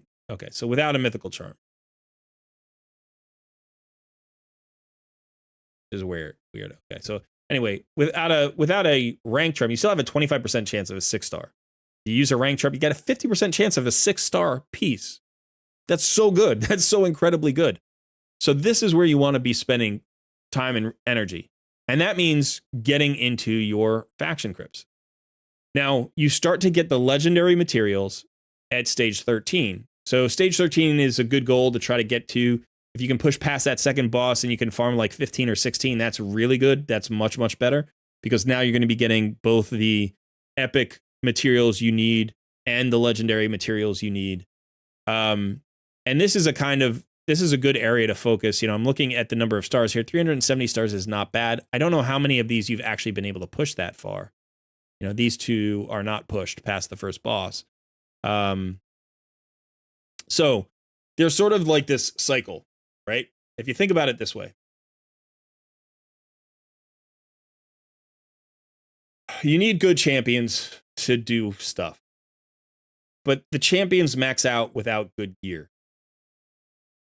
So you get the champions, you get into faction crypts, that helps you push, you get glyphs and you get forge materials. Those glyphs and forge materials help you get better gear. You put that gear back onto the same champions, right? And then they push the faction crypts further. As you level up more good champions, that allows you to get into more faction crypts, push more faction crypts, get more forge material, forge more gear for your new champions, and drop that on them as well. On an account at this level, what I am looking for here is I am looking for a ton of perception gear every single week. Every CVC, I want to forge 50 pieces of perception gear. And by the way, resilience too, right? Because they're 5-star pieces, they're 6-star pieces. You're going to get 6-star speed boots. It doesn't matter if they're rare, right? If they've got accuracy as a substat, if they've got crit rate as a substat, this can go on a damage dealer. It can go on a support champion. It can go on a debuffer. It doesn't matter if the set's not perfect, right? Like 10% extra HP, 10% extra defense, good speed, good substats. That's usable almost on any champion. That's usable on Rathalos, right? Don't get caught up in the idea that there's this optimal, perfect, like aspirational build that you need to reach when you're at level 63, right? Like it's, yeah, okay, I want to come down here and I want to use the Slayer set and I want to get like, because the Slayer set's so good, but you can do a lot with a champion built specifically in gear that suits your progression, your account progression, your roster progression. Lifesteal gear is awesome on damage dealers. It helps sustain them in really good ways. Resistance is good on damage dealers if you don't have a cleanser. Even a little bit of resistance for a certain, like level of dungeon can be really good. You don't get the stuns, you don't take the poisons, you don't take the heal reduction. And then as far as you are building the roster, you want to think about the things that you currently lack. One of the things that you currently lack is a cleanse. You have a block debuffs champion. That's great. You're going to want to use him. Get him to 6 stars. Build him for all content, not just clan boss. Like, I know you have to hit the speeds. That's fine. Hit the speed. Stay at the speed. But think about, can I push his accuracy? Can I get his crit rate to 100%? Can I do all the other things that make him valuable in Spider, in Doom Tower, in Arena, wherever it is that you want to use them? And then think about the gear sets that are going to help you get that done. So, and it's especially important. It's really, really important when you don't have a champion fully booked to find a build that works not optimally for the end game when they're fully booked and you've got this massive roster, but that works for the content that you're currently working on. I still, on my HH challenge account, have my Rathalos in his lifesteal gear. And he's incredibly tanky compared to most people's Rathaloses. I also run him fast. He runs at like 220 speed. He's got 100% crit rate, and he's got like 180% crit damage, right? Like, you have 200 and almost 240 crit damage here, but you don't have the crit rate, you don't have the speed, you don't have the survivability that mine does. So mine does less damage per hit, but he stays alive longer. He comes around to his hits faster. You know what I mean? Like, that's the benefit of that build. It's not where I want him to be in 3 months. I'd rather have him in a Slayer set or a Merciless set or a Savage set or whatever it is that, like, I want that particular damage dealer in. But for right now, I just need him alive and hitting. That's what I need him, and I need him to have 100% crit rate, right? And I need that HP burn activation to get damage from his passive. So don't, when you watch a content creator video and you're like, oh, there's this Rathalos build that's crazy insane, and it takes, 5k attack and, 280% crit rate and this blessing and this setup, you need 6 pieces of Rathalos and 4 pieces of Merciless or whatever. It's like, that's aspirational. That's great to know about, but that's not practical for you because you're not in that place. And I'm not saying you've done anything wrong. I'm just saying you want to continue when you're maxing out, when you are hitting your cap and you're like, I want to make progress and my progress has stopped. These are the considerations you can make. These are the ways you can re-examine the champions and the rosters and the compositions and say, how can I make improvements? And it may be a little bit counterintuitive. I'm going to take some power away from Rathalos. I'm going to take some damage away from Rathalos to give him more survivability. I'm going to take, per hit damage away from him to give him more speed. I'm going to make sure that my Deacon has crazy speed and accuracy. I don't care about anything else. Let me do that first. And as you begin to basically build champions for their best role, like very specifically, like the support champions do their best job, the damage dealers do their best job, but then you take everybody and you build a whole composition around also extending the fight, right? More turns, more survivability, all that stuff. Now it's like, now you just grind everything down. You literally, you go into a dungeon, you're like, oh yeah, that dragon run took me 6 minutes, but nobody came close to dying. And that might not feel optimal to an endgame player. They're like, I want to clear dragon in 90 seconds. I don't want to take 6 minutes. That's insane. Like, but it's not when you're here, right? Because it's like, all right, I need gear. Where do I need gear from? Well, I need to go into dragon. You're at stage 20. That's great. It's a minute 44. That's awesome. But based on where you are on your account and the champions that you have, my guess is you could probably push this to, I would say, maybe like hard mode 3. That's probably a good place for you to farm, hard mode 3, right? Which is going to give you a lot better gear. Now, this is not where you farm like tournaments. You would still go back to stage 20 to farm tournaments and dungeon divers and stuff. But when you just need gear, when there's a 3 times speed gear drop, right? When there's a 3 times stalwart gear drop, then you come up here to stage 3. That's going to get you the better gear. That's going to allow you to push further.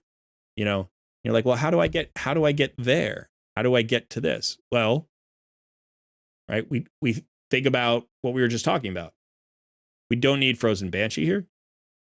We don't need, I mean, Nishak's great, like, but we don't need Nishak and Rathalos. Let's do this. Right, let's put in this guy. I don't know, let's do that. Go tanky, go fast, go accurate, right?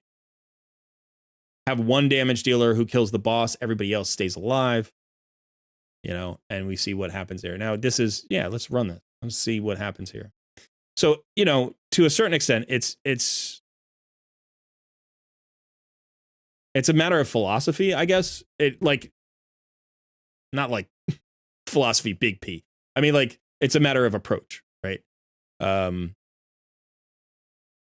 But you'll find in the area that you're in the mid game, when it gets really grindy and you're searching for progress in different places, speed is valuable, tankiness is valuable.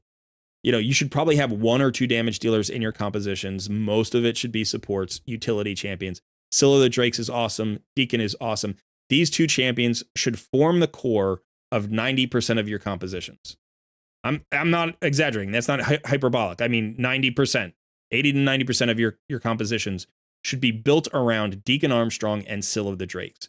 Those 2 champions empower every other champion that works with them, right? Scylla the Drakes is great for wave content with the AoE stun, but she needs the accuracy and the speed and the survivability. Deacon helps with that speed, gives her even more turns, gives that drop defense. So whatever damage dealers you have come in, they do even more wave damage, right? Like, that's why you don't need 3 damage dealers. You know, you've got that revive in case things go wrong. If Syl is really tanky and can't be killed, that means your team can't lose, right? If Deacon is really fast and allows everybody to go even faster, that means the enemy wave can't outpace you. The enemy bosses can't outpace you. You know, these 2 champions, and I love Rector Drath too. Rector Drath and Scylla the Drakes do very similar things, right? I think Syl is better in about 75% of the areas, and Rector's better in about 25% of the areas. I mean, Syl is the legendary, and you have, you know, once you have her booked and all that, like, she's phenomenal. But like, look, you look at this, right? It's like I brought in 3 healers, a utility champ, and Nishak, and we're at the boss in 2 minutes here. Not fast, but they're gonna walk through this, and they're gonna walk all the way up to probably do about hard mode, you know, stage 3. Unless you run out of speed or accuracy, you know? And so these champions would do it. These champions would clear stage 10 hard. Like, these champions can do that. You don't need anybody else. You don't need to pull another champion. You don't need to change the composition. If you max out, it's because one of 3 things is true. You're not fast enough, you don't have enough accuracy, or you're not tanky enough. Like, your tanky champions aren't tanky enough. Resistance could matter. Like, you could go tanky resist. That'd be fine, you know, but realistically, that doesn't even matter. Even here, where you're like, you know, like a cleanse would work, or a black debuffs buff would work. Like, you could bring in your man-eater here. You could do that. He would work in this composition. But you don't need it because you're over healing. You're over protected, right? You've got the perfect veil. You've got, you know, 3 healers. You've got that, plus you've got the cooldown reduction to get those revives, those heals, those damage abilities off. The cooldown reduction works really well with champions who have like skills like Nishak, where he like puts out bombs and then he blows up the bombs and he gets an extra turn, because now you get that cycle going even faster, plus the Deacon going even faster. So it's about synergies, right? This composition works beautifully. I mean, easy. 3 minutes and 30 seconds. No threat of dying. And you keep pushing. And you're like, oh, well, does affinity matter? Affinity matters in terms of speed. Will Nishak land his bombs? Right? He won't against spirit affinity sometimes. But the likelihood is, like, if you look at the affinities, you're literally running 4 supports from 4 different affinities. Deacon Spirit, Syl Magic, Rector Force, and Painkeeper is Void. So, like, no, affinity doesn't matter, right? Heals don't care about affinity. Speed boost don't care about affinity. Like perfect veils don't care about affinity. None of their power comes from worrying about affinity. They don't have to be strong affinity to be useful. So, unfortunately, when we're talking about Sorath, when we're talking about the spider boss, the one that you asked, to help with, it's like, it's true there as well as it is in dungeons. You're like, where, when we talked about where does this composition max out? It max out when it gets too slow, when it loses the accuracy battle, when it just doesn't have the accuracy, or when its tankiness is like overwhelmed by the damage that the enemies are doing. Right? And that's also true for Sorath. It's like if you don't have enough accuracy, can't land the HP burn. You don't have enough speed, you don't cycle your skills fast enough. And if you're not tanky enough, you don't survive the fight. And there are tons of ways to get tankiness. You can get tankiness in this case from a team composition, but you can also get it from debuffs, leech, right? You can get it from lifesteal gear. You can get it from regen gear, guardian set. You can get it from a bolster set, a shield set. You can get it from, like in this case, having one really tanky reviver, right? Deacon just got wrecked. Who cares? Syl the Drake's going to bring her back up. If Syl dies, we got Rector. Rector's going to bring up Syl. Syl bring up Deacon. They'll keep going. As long as, someone there, one of the tanks, one of the revivers is still going. And remember, in this particular case, Deacon's weak affinity, so he's going to be the target. He's going to take a lot of damage. But Rector is strong affinity. Look at her. She's untouched, right? So she creates that foundational piece where as long as Rector Drath is fast enough and tanky enough, she'll constantly revive whoever's taken out. And Syl of the Drakes will back her up. When the affinity changes, Syl becomes the foundational piece and Rector backs her up, right? So when we're going into Spirit affinity, well, you're like, well, Rector Drath is going to be the one who's taking all that damage. But now Deacon and Syl are untouched and they're just powering through and they keep bringing Rector back. Rector heals herself. She puts the perfect veil up. So she's working synergistically with them. Again, we're going to get to the boss here at like 3 minutes, 2 minutes, 52 seconds. Not fast, but what do you need? Gear. You need gear, right? How do you get good gear? You push your dungeons. How do you get good gear? You push your faction crypts. Perception gear, speed gear, accuracy gear, resilience gear. To a certain extent, farm the bosses in Doom Tower that also get you good gear. There's no good one in this particular rotation. The best one is probably Magma Dragon, which will get you like, I think it's Fatal Gear, right? Fatal Gear is okay. But in the next rotation, you have Eternal Dragon, so you could get Bloodthirst gear. You can get, I think Griffin's there, so you can get Guardian set. And those are the two that you probably want to work on in that rotation. So. Yeah, like Thug says, affinity doesn't matter when your build stats are pushed high enough.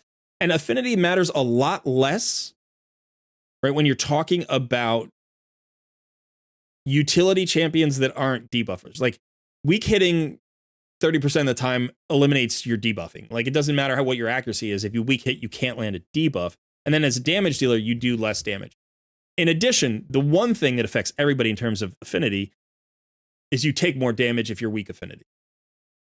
So that is the one thing that cuts your tankiness. So by distributing our affinities here, by having two revivers in two different affinities, we will always have at least one neutral affinity reviver. The other reviver is going to be tanky and is going to be, so if they're weak affinity, they soak up the attention, right? And realistically here, like if we're going into Spirit, it's going to be Nishak who takes the attention first before Rector Drath, right? So Rector is bringing Nishak back. If they both go down, Syl the Drakes is propping them both up. And so from a team composition standpoint, what do I need here? Speed, accuracy, tankiness.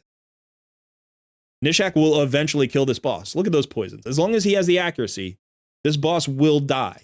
It doesn't matter how long it takes. Now, when you're at endgame, do you want this run to take 5.5 minutes? No, of course not. You want it to take 90 seconds. But we're not there yet. We don't have that gear. If you're doing a fusion and you're pushing for, this could be a good piece. Oh, beautiful, beautiful piece, literally beautiful piece. Like maybe if it had crit damage instead of HP percentage, but this is actually great because HP percentage is never wasted on a damage dealer who's using lifesteal, right? Because the more they hit, they have more HP to bring back. It makes them tankier. It increases the value of the lifesteal piece, right? That's a great piece for a damage dealer. Put this on your Athel or your Kale or your Rathalos or whoever you've got.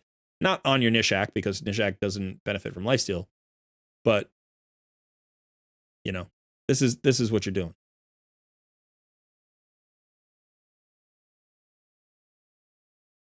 All right. So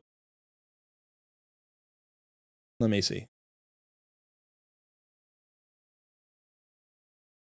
Should you push Spider's Den? If yes, to where?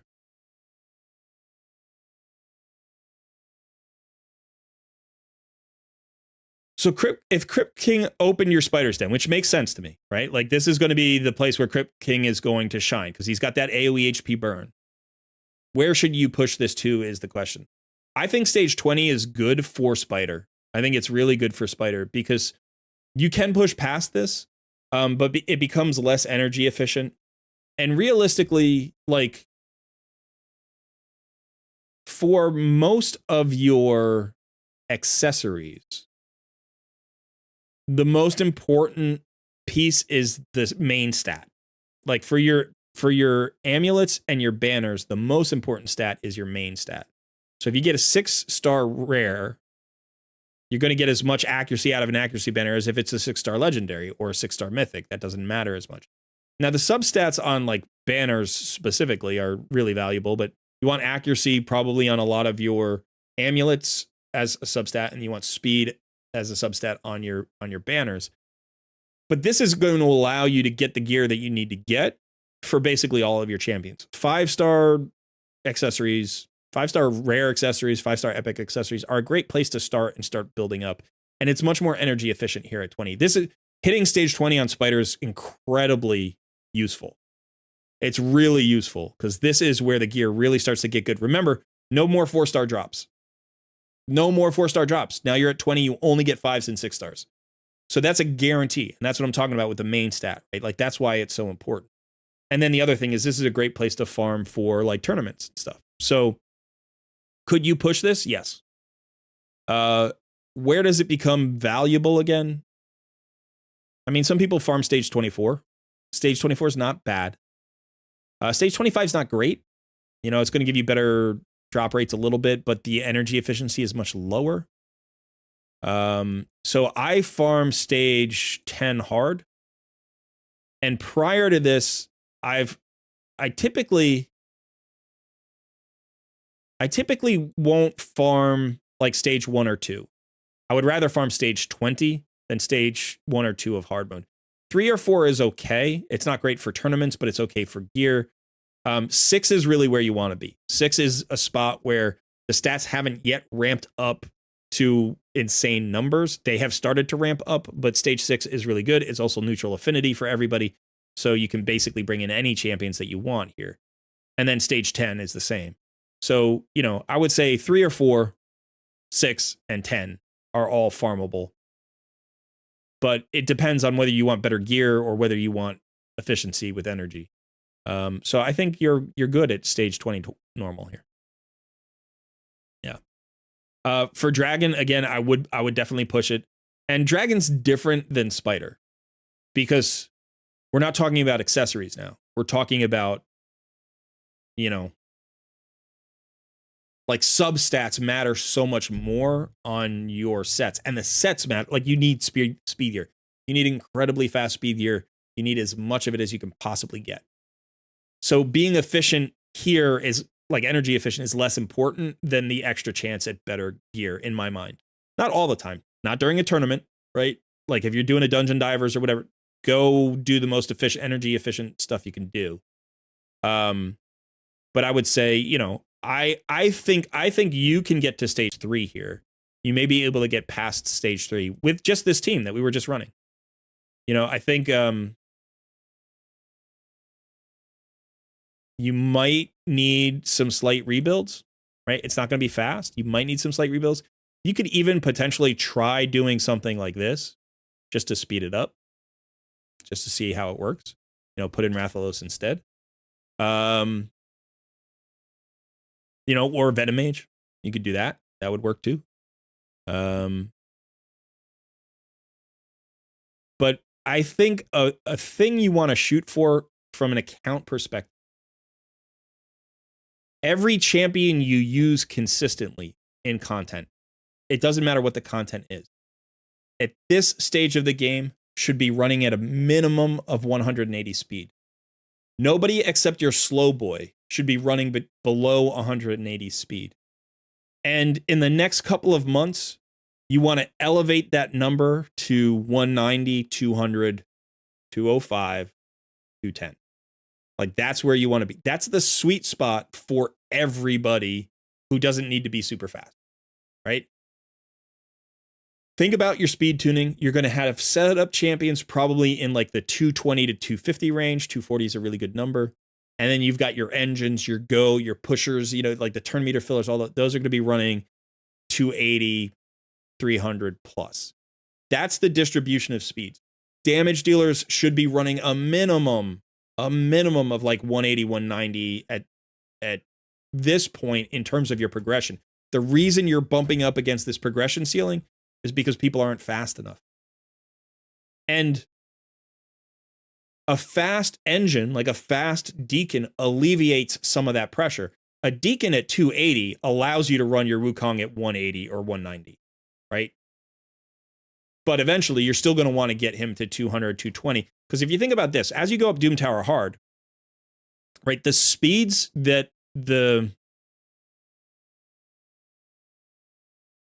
you encounter, starting around floor 90 or so of hard mode, the mobs start running at like 230, 240 speed.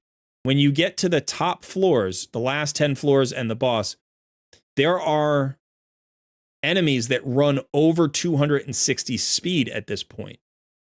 You need to go first, right? That's what you do in wave content. You go first, you control the waves the way you would like an arena battle.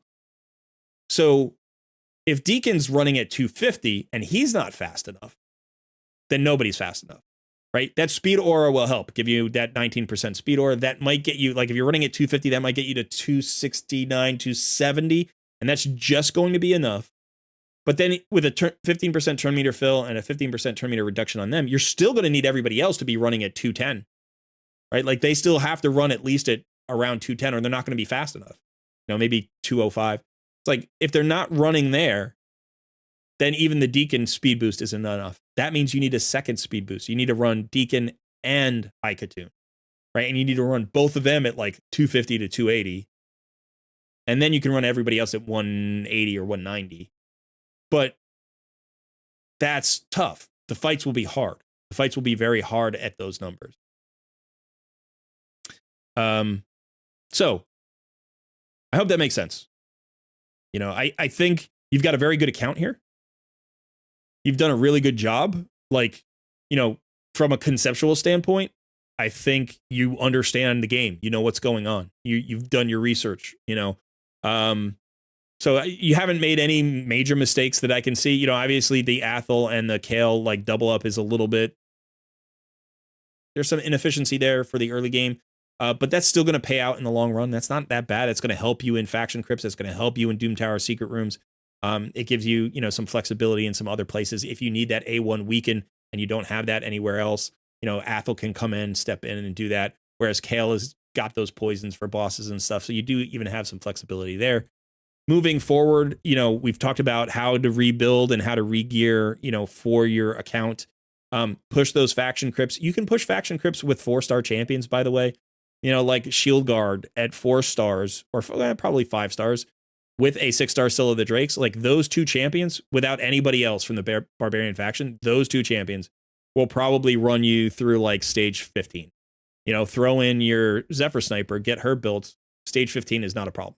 Those 3 champions will get you to stage 15 with trash in the other 2 spots. Like literally 20s in the other 2 spots. You can still get to stage 15 probably. You will cap out, but Soul Bond is an option there. So think about like, what champions can you use at 40 or 50 in some of those places? Pick your next 6-star carefully. Try to get new things into your roster, new skill sets into your roster that you don't have. Sethalia is an option because she is a cleanser. She's also a buff stripper, which you don't have. So she actually has this, right? 100% chance of removing all buffs from all enemies. That's incredibly valuable in places like Arena and certain other fights. So you don't have a buff stripper, I don't think, right? Nobody else is a buff stripper. So she brings you two really nice things. She can bring you those skills without being fully booked, but even if you want to book her, it's not a ton of books. She's 10 books. She's 10 books. You know, and then it's about the stats and understanding, you know, where you get that value. You really need the gear because you need the stats, which means you need the gear, but you have the chance to get the gear. Yeah. And like you have a universal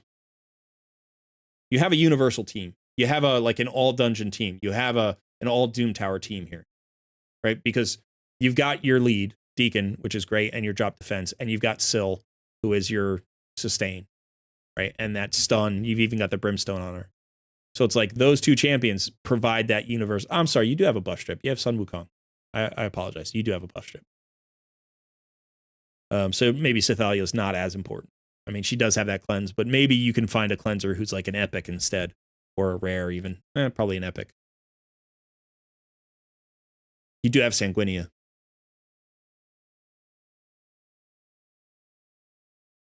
Sanguinia is actually really nice. I built her on my challenge account. I'm starting to really like her. You can build her tanky pretty easily. She's got a triple hitter, which is good for Fire Knight. She's got a block debuffs buff and a cleanse. And she also transfers debuffs to the enemy. She's actually very good. So if you in a couple of weeks in the next couple of shard pull videos, shard pull events, if you don't pull a cleanser, consider Sethalia. Consider Sanguinia. Sorry, my brain is a little bit struggling. Yeah. Is it worth it to upgrade the +1 Rathalos with the Black Knight or save him for Crypts? For right now, I would save him for Crypts. I would build him to 50 and I would use him in the Crypts. Right? And then eventually, if you want to +1 your Rathalos, you could. I didn't realize that Black Knight was the champion for Rathalos. Like, I didn't know that he was the enhancement champion. Black Knight's, I think, is used. Like, I think he's used. I don't think he's a bad champion.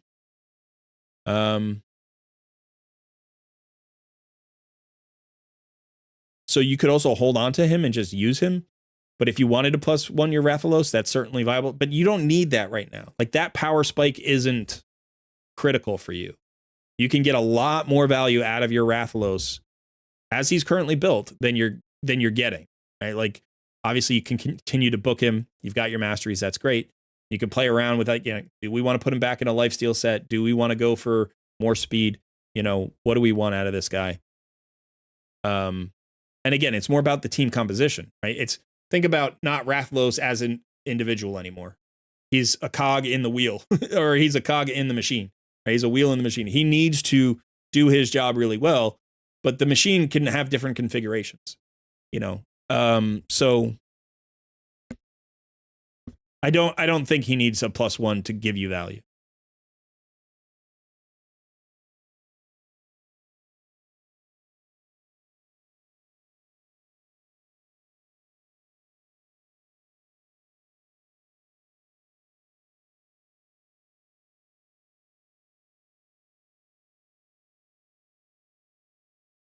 All right. Svamir, good to see you. Sorry, I don't get into chat. So when I do takeovers, I'm not as focused on chat as I normally am in like other fun streams. This is hard work. This is hard work. I need to focus. All right, Cheon, do you have any other questions?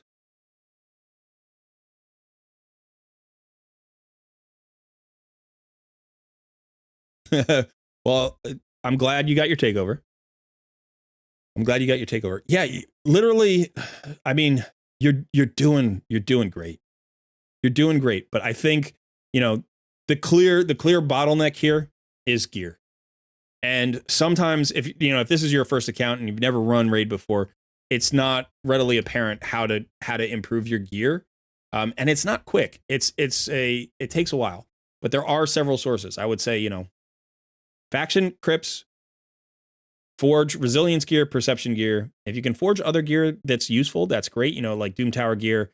Typically, you want to focus on, I think Bloodthirst gear is really good for the first year of an account. Even at endgame, I have a couple of champions in Bloodthirst. People undervalue the longevity of lifesteal gear. It's highly usable in specific places. It's really valuable on specific champions in specific places. But you'll only need it on like 1 or 2 champions, maybe 3 champions max once you get to endgame. But on the way up, when you're in mid-game, at any point in mid-game, Bloodthirst is a very good set. Guardian's a great set. This is a set that you can use really well. You definitely want to think about, any of the special sets, like the Forge Pass sets are nice. But I would say Guardian, Bloodthirst. You don't have it here, but here it is, Lethal. Lethal is the other one. This is Dark Fae. So if you can farm Dark Fae, Lethal gear is really good. But here's the thing about gear as well. Lethal is not nearly as valuable at 4 stars as it is at 5 stars. Doing damage requires crit rate, crit damage, attack, right? And when you have a 4-star piece, you don't get as much of the main stat. Like if you have an attack percentage chest piece, or if you have a crit rate gauntlet, you don't get as much of that stat. And so you end up chasing stats with 4-star pieces, and you end up like having an imperfect build because you just don't have the stat. You can only get 89% crit rate or something. It's like that kind of thing. So what I would say is when you're looking at a damage dealing set like Lethal, you typically want 5 stars or 6 stars. You don't want 4 stars. However, when you're looking at a utility set, like Bloodthirst, for instance, right? Having 1 or 2 4-star pieces, especially if it's like a helmet or a shield, right, is not as critical. If it's boots, it's not as critical because it's like once you get that 4th piece, you've got this utility, right? The sustainability that comes in here from that 30% outweighs the fact that you're giving away a little bit of stats from a 4-star helmet or something like that. And that's the same thing for like perception. When you think about it, the fact that 4-star perception gives you the same set bonus as 6-star perception. You know what I mean? It's like, yes, you're still giving away stats. I'm not saying you're not. 6-star gear is always better than 4-star gear. But for certain roles, it's less critical to have all 5 stars or all 6 stars. Like when you upgrade your damage dealer from 4-star damage sets to 6-star damage sets, you get a huge increase in their value, right? They hit so much harder. But that's not necessarily as true for, say, your debuff, right? It's not as critical. It's like we get the speed, we get the accuracy. That's what we need. We can get the tankiness out of like a ring and, all the other things that we can do. So that's another thing to consider. Like 4-star perception pieces are actually pretty valuable pieces. Whereas 4-star lethal pieces, like it's okay to have 1 or 2 if you absolutely have to complete the set. But that's really not as valuable, right? It takes away too much from the main goal here. Same thing with like Guardian. This is actually sort of the defensive equivalent of lethal. Like when you have Guardian, like the whole idea is to absorb the damage from the rest of your team and then heal it back. But if you don't have the stats, Guardian is like, it's really not as good at 4 stars. Like you can still use it if you have 1 piece at 4 stars, but especially your gauntlet and your chest piece, you want 5 stars or 6 stars with that HP percentage or that defense percentage, preferably HP percentage. Because it's just, you'd be giving away too much stats, and then your Guardian becomes too squishy, and then they die, and then why have them in Guardian at all? You'd be better off with them in regeneration instead of Guardian. So. Okay.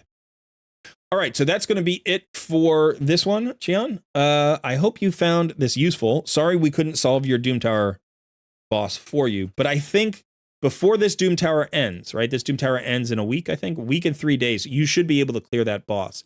In the meantime, come here to hard and start clearing these floors, right? And see how far you can go here. Get some resources here. Get into, a secret room or two if you can.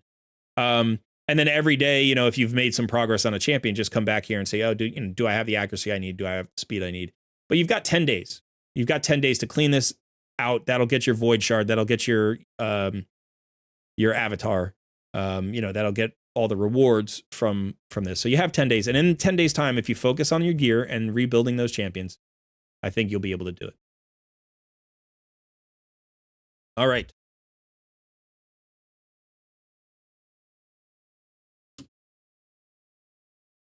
Keep me updated. Definitely let me know. I always, if you ever get a takeover for me, feel free to DM me with like progress you've made on your account. I love hearing about it. Takeovers, these kinds of takeovers aren't enough. They just give you a little push. They give you some direction. They give you a little focus. They give you a little push.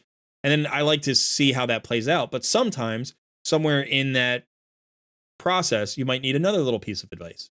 Maybe not a full takeover, but maybe a 5-minute discussion about like this champ versus that champ, or this gear versus that gear, or whatever. And so I'm always happy to do that. If you've had a takeover, definitely don't like just disappear if you still feel like you could get some value out of another comp. All right, son, are we ready to reset the wheel here?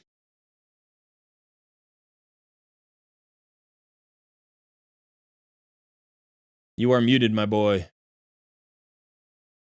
We're always ready. Okay. So we're going to reset the wheel. And we're going to give it a couple of minutes just for people to be able to come in here and react. Just a reminder, join the Discord, be part of the Discord. Head over to the left column. You're going to see a section called Coaching Corner. Go to the channel Wheel of Takeover. React to the wheel. You can win a takeover every 90 days.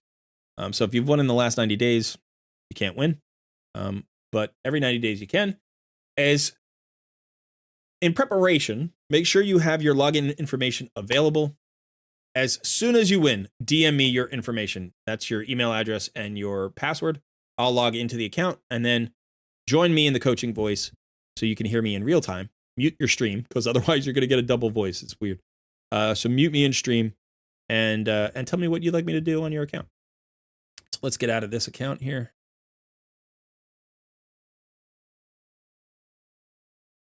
All right. I heard that the leaderboards were updated again.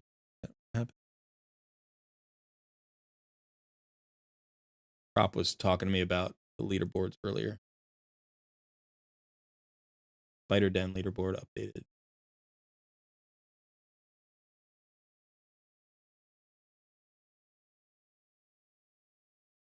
Spider Den.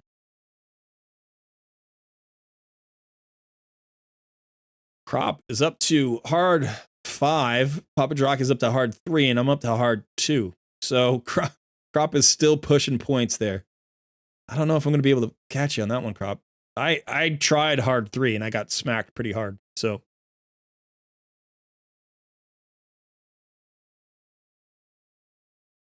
we will have to see if I can catch you.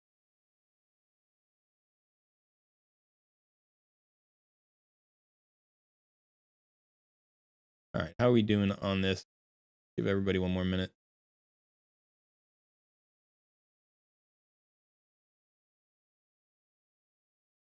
We have a giant Discord. Our Discord is huge.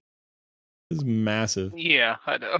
We have so many channels. We have we have put so much, you have put so much effort into making this Discord like so valuable to people.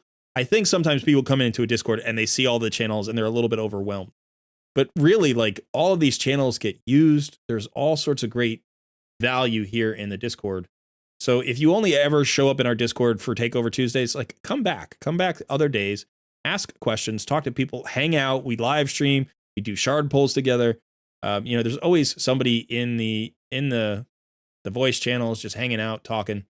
But we've got a clan cluster with, all these clanmates who are helping each other out. It's a really fun place to be, I think.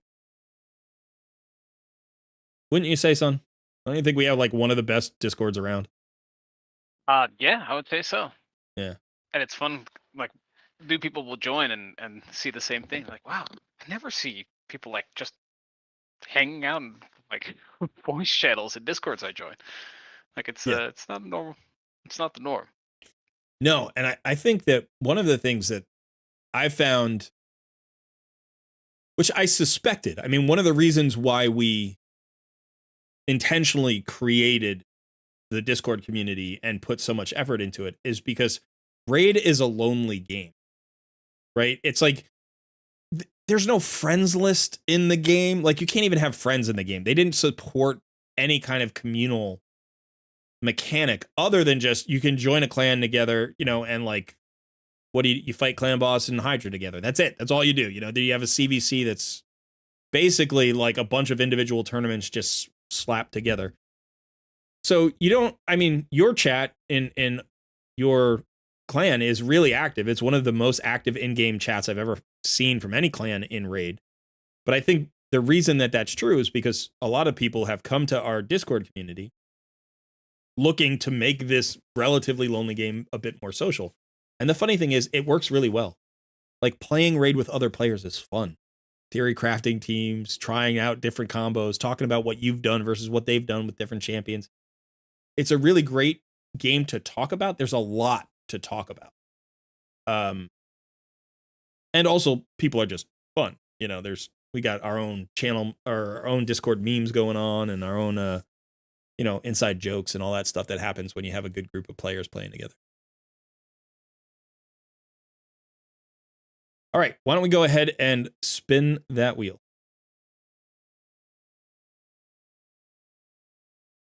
Nub helped Drock cheat? I don't think he cheated, did he?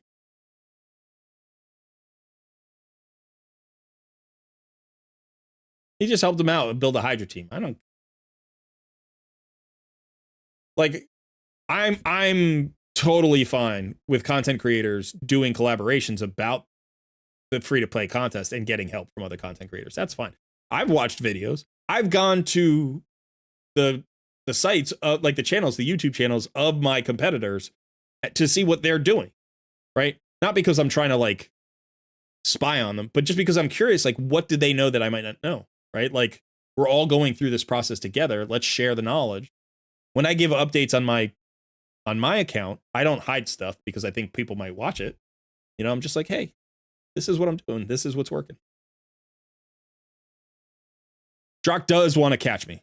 Yeah, he does want to catch me. Of course he does. He's super competitive. And I want to keep him in third. You know?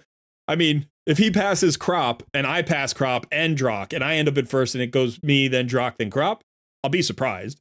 But that'd be okay with me as if I come in first and, you know, 2 and 3 could be swapped around. Honestly, Crop has led for the last month. You know, he's been out in front. And if you look at the leaderboards now, it's like the top 3 spots in a lot of different leaderboards are the 3 of us, or we're like 3 of the top 7 or 8 in almost every leaderboard. So.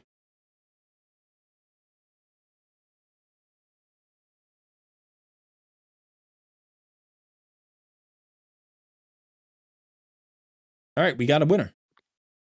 We've got our winner. Our winner is Bailey. Bailey, congrats. Shoot me a DM as soon as you can, please. But yeah, I wish everybody luck. Like, you know, here's the thing. I got really upset. When they changed the Hydra points. And my objection to the change was basically that it happened in the last week of a contest. And I didn't think that that was fair because I've made months of decisions based on one set of rules and then the rules changed at the last. But I'm not upset about losing. I'm going to win or lose based on the effort, the skill, the experience, the knowledge that I have. And there's always luck, you know, but luck has got nothing to do with the challenge. Luck is just part of the game, right? All gacha games have luck baked into their system.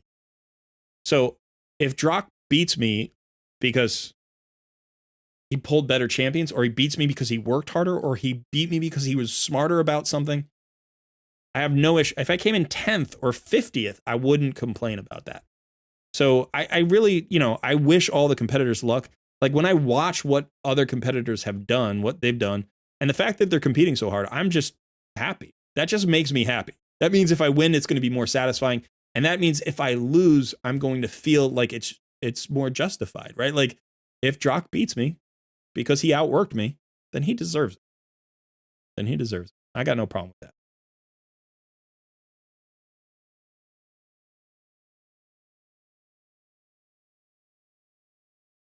Hey, Sauce. Good to see you. All right, I've got the info. It's coming in.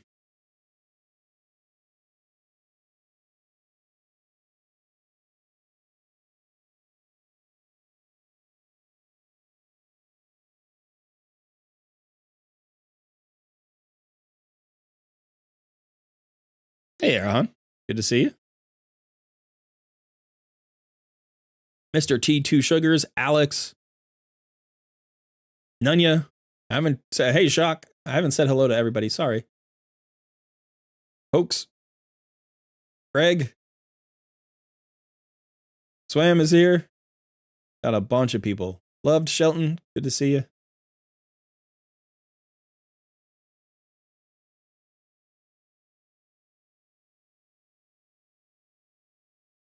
Am I a nominee? I have no idea, actually.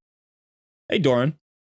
I don't know. I just occurred to me today that I might or might not be.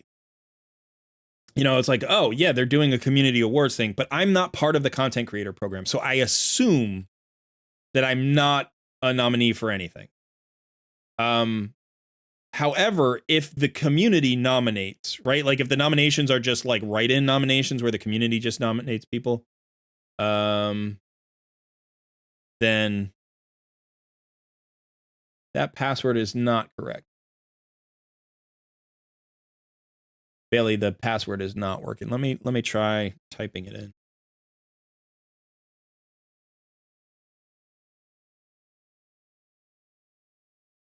There's something about the password. Is it not maybe the capital?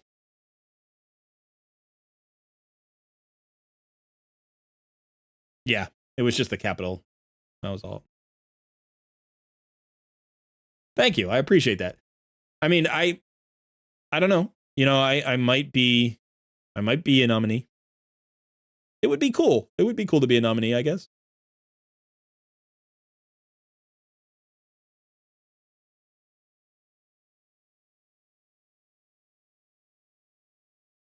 There's some debate about whether or not these are valid awards because Saffron, was doing an award show for a couple of years. He kept trying to get Plarium to get into it. They were always hard to work with. They didn't really support him. They, didn't get involved. And that's tricky, right? Because like that's a sad story. That's frustrating as a content creator. Simultaneously, there should be a community awards, right? The community is awesome. The content creators deserve to be recognized. And this is also a great way to to spread the information, to let players know that there are these other content creators they may have never even seen before that could help them play the game even more effectively. It's a way for Plarium to potentially show appreciation to these content creators who drive traffic to their game, who support their game with all of their work. There should be a community award. The fact that Saffron Man did it and Plarium didn't want to be part of it, and now they're doing it after he's stopped, is like, that's frustrating. But I think we should also simultaneously just be happy when Plarium does a good thing. Like, they didn't have to do the community award. This is something that is hopefully going to be a positive experience for everybody. And therefore, I think we have to support it. I feel for Saffron Man. I think he deserves to be mentioned. I think people should talk about what he did. You should go back and watch those old videos. They're kind of fun. He put a lot of work in. But I think simultaneously, it's right that Plarium is doing something like this. They don't do this kind of thing, and we complain about it. And now they're doing this kind of thing, and people are complaining about it. And I'm like, kind of feel like maybe we should just look on the positive side of this. This is a movement in the right direction in terms of community building. This is a move in the right direction in terms of honoring the content creators who work so hard. That's how I feel. So, all right. So we are on your dead mom 7, apparently. Bailey, we're on your account here. We're looking at a level 51 account. Day 213. Okay, so is this an alt account? Is this your main account? You're a little bit more of a casual player?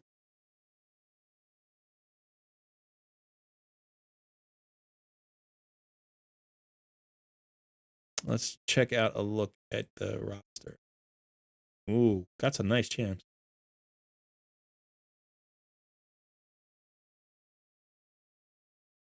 All right, you got plenty of legendaries. Tyrant Ixlamore is awesome. Artak, Ugo, Scylla the Drakes, Rathalos, Rhonda. You got all the login reward champions except for like Ninja and Deliana and Alexander. So since Rhonda, you've got all the login champions. I mean, Teodora is fantastic. You've got some good epics like Royal Guard. You've got Doom Priest. You've got Mistridor.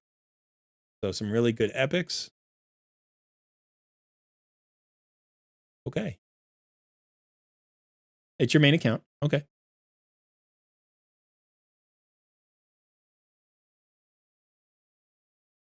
So do you have a request here? Do you have any, what are you looking to do here, I guess, is the question.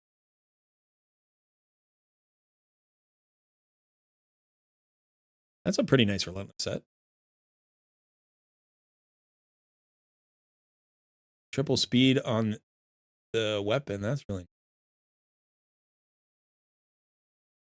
pretty good. And good accuracy, too. I mean, decent.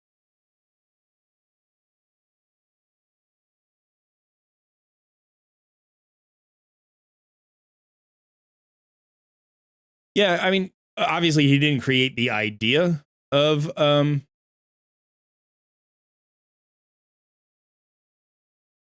he didn't create the idea of an award show, you know.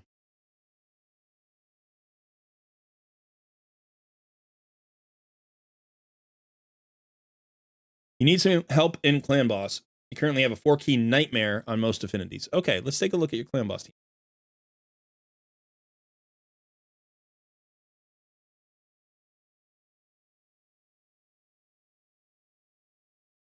I'm going to claim your rewards here. Let's see how we do. Okay. Okay.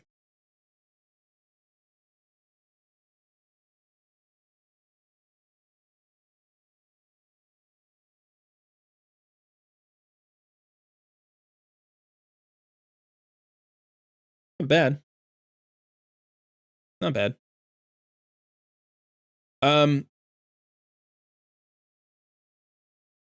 So obviously, you know, we have several things that go on with Clan Boss. One is the concept of the team composition that you're running. 2 is the actual champions that you have available. 3 is the gear that you need to make those champions run in effective ways. And then 4 is the speed tune, if you actually have a speed tune, so that you can cycle the skills in the right way at the right time. So there's a lot that goes into this. Early on, generally what all players do this. You take your best champions, you throw them in, you see what happens, right? It's a matter of like, who's the best built, who's your first 6 stars, what do they do? Even if they're not good Clan Boss champions, you throw them in because you've invested in them, and so they represent a disproportionate amount of power on your roster. So for instance, we're looking at, you know, Scylla the Drakes here. Scylla the Drakes is not a good Clan Boss champion. She is good in almost all content. I would say the vast majority of content, she's very good. Not the best anywhere, really, but she's so good in so many places that when you get her, you build her and you put her everywhere. And so you put her in here as your sustain. This is the one champion, pretty much along with Tyrant Ixlamore, who's got an ally protect and increased defense. This is the champion who's actually healing your team and keeping your team going. But she doesn't bring anything to the fight other than that. She doesn't have, like, her slow doesn't land. Her stun doesn't land. She doesn't bring a ton of damage. She doesn't bring a cleanse. She does have a revive, so it's the revive and the heal, and that's it. That's the only thing that she brings here. Now, other support champions, other healers, other revivers might bring more. So, like, for instance, we were just looking at a Rector Drath on the last account. Rector Drath and Scylla Drakes, I said, are similar, and I said Scylla Drakes is better in 75% of the content. Rector Drath is better in 25% of the content. Rector Drath is better here in Clan Boss because she has a decreased attack on her A1. It's only like a 40 or 50% chance, but that is a usable debuff, whereas Scylla Drake's turn meter decrease and her slow on the A1, they don't land here. They can't be used. So already Rector Drath is giving you something that Scylla Drake's doesn't. In addition, her Perfect Veil, the Perfect Veil that Rector Drath puts up, is a damage mitigation tool. So it's like having a strengthen buff, like a lesser strengthen buff. It reduces your incoming damage by 15%. So again, that's something that Scylla the Drakes doesn't have. So Rector Drath is better for Clan Boss than Scylla the Drakes. But again, you just put in your best champions. That's what you do, and this is what you've done here. But let's think about the team composition for a second as a whole. Let me actually just, this is annoying me.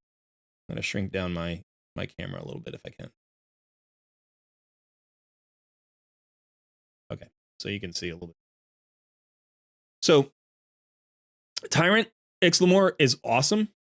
Absolutely fantastic. Great lead here, gives you more survivability with that increased HP. He gives you an increased defense and an ally protect on the same skill.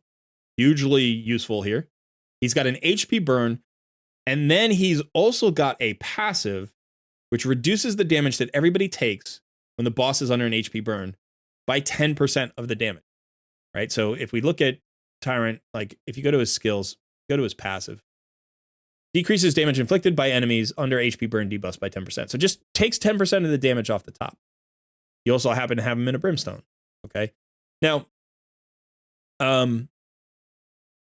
where's his HP burn? Here he's got a 100% chance to land the HP burn. So you might have him accurate, right? And then accuracy and brimstone go together. You need accuracy to land your brimstone. Okay. So, like, conceptually, he's perfect. He's perfect. Let's think about what you want out of him, right? You want him to be tanky. You want him to be sustainable. He's not a damage dealer. You're running him in a lifesteal set. Now, lifesteal returns 30% of the damage you deal from direct damage. It doesn't return damage from an HP burn or from poison or anything like that. Tyrant doesn't hit hard. He doesn't do a lot of damage. So his lifesteal will return very little health. He's not going to get extra tankiness out of lifesteal. Lifesteal goes on damage dealers. Rathalos in lifesteal regenerates a lot of health because he hits super hard, right? So the only time Tyrant would get any value out of this is if he lands a War Master proc. When he lands a War Master proc, he'll get a full health return from his lifesteal. That's literally the only time. And everywhere outside of Clan Boss, that hit isn't large enough to matter, right? Against Clan Boss, because Clan Boss has such a huge HP pool, the War Master proc is really big, and then you get basically a full heal. But you could make him tankier by putting him into gear that is actually designed for tanking. So there are several sets to consider. Let's look at all the sets that you have. So you don't have a defense set here, but you do have a regen set. So regen would be better for him than lifesteal. This also returns life, but it returns life based on his maximum HP. He's going to have a nice big HP pool. He's already got 50,000 HP, 51,000 HP. So he's going to get a nice return here. In addition, right, this is like, it increases based on your speed. It doesn't matter how hard he hits, right? The more turns he gets, the more regen he gets. So if you're going faster than the boss, it also regens more, right? You could put him in, let's see, a Stalwart set. Stalwart set reduces the amount of damage he takes from an AoE attack by 30%, right? He's the ally protector. So when the AoE hits your team, every single champion takes damage, and every single, the four other champions drops some of their damage onto the ally protector. So he's getting hit directly by the boss, and he's also getting hit kind of vicariously through his allies. By having a stalwart set, you reduce all of that damage. All of the AoE damage gets mitigated. So this is a good tanky set. Immortal works really well in conjunction with regeneration, right? You have 4-piece regeneration, 2-piece immortal. Resilience. Resilience is really good because it gives them HP and defense. And while this isn't a top tier set, especially where you are in the early game, this can be incredibly powerful because it gives you the stats that you need for tankiness. And again, like I was saying on the last takeover, you get better drop rates. You get more 5-star and 6-star pieces, more epic and legendary pieces. And so you're going to get better substats. You're going to get better main stats. And so this is like it's a stat boosting set is really what it is. That's what it does. And he needs stats. He needs HP. He needs defense. He needs speed. He needs accuracy. He needs all the things. You know, it doesn't need resistance, I guess. Perception is okay. He needs accuracy to land his HP burn. This gives you 40, passive accuracy, plus gives you a little bit of speed. You don't want to load up on this, but if you have a chest plate with defense, if you have a, gauntlet with HP percentage, if you have speed boots, 6-star speed boots, these are things that you can put on him to get a little bit more value. And it looks like you're already running that. So, this is a perfect piece. This is a great example. So you've already figured that out. This has got speed with HP. You kind of wish that crit rate didn't land in crit rate, right? Like if that crit rate had landed in the HP percentage, it'd be even better. But you even ascended this. You got the HP percentage going. So you've got the concept down. You're doing the right thing. Protection, stone skin, maybe protection. Probably not stone skin. But something that you can do here sometimes is you can put like a piece, a couple of pieces. Maybe you have an accessory and you're like, oh, I could get, if I could get the 3-piece set bonus from protection, I'm getting 15% HP plus 12% speed out of like 2 accessories and 1 off piece or something like that, or 2 pieces and 1 accessory. So you can get value out of protection here. I think that stone skin is probably not worth it. The 8% HP, like if you had a stone skin amulet or something, you could consider throwing that on as opposed to just a regular amulet or a regular ring or something. You don't really need the resistance. Again, if you could get to the 3-piece set for defense, not bad. Not bad.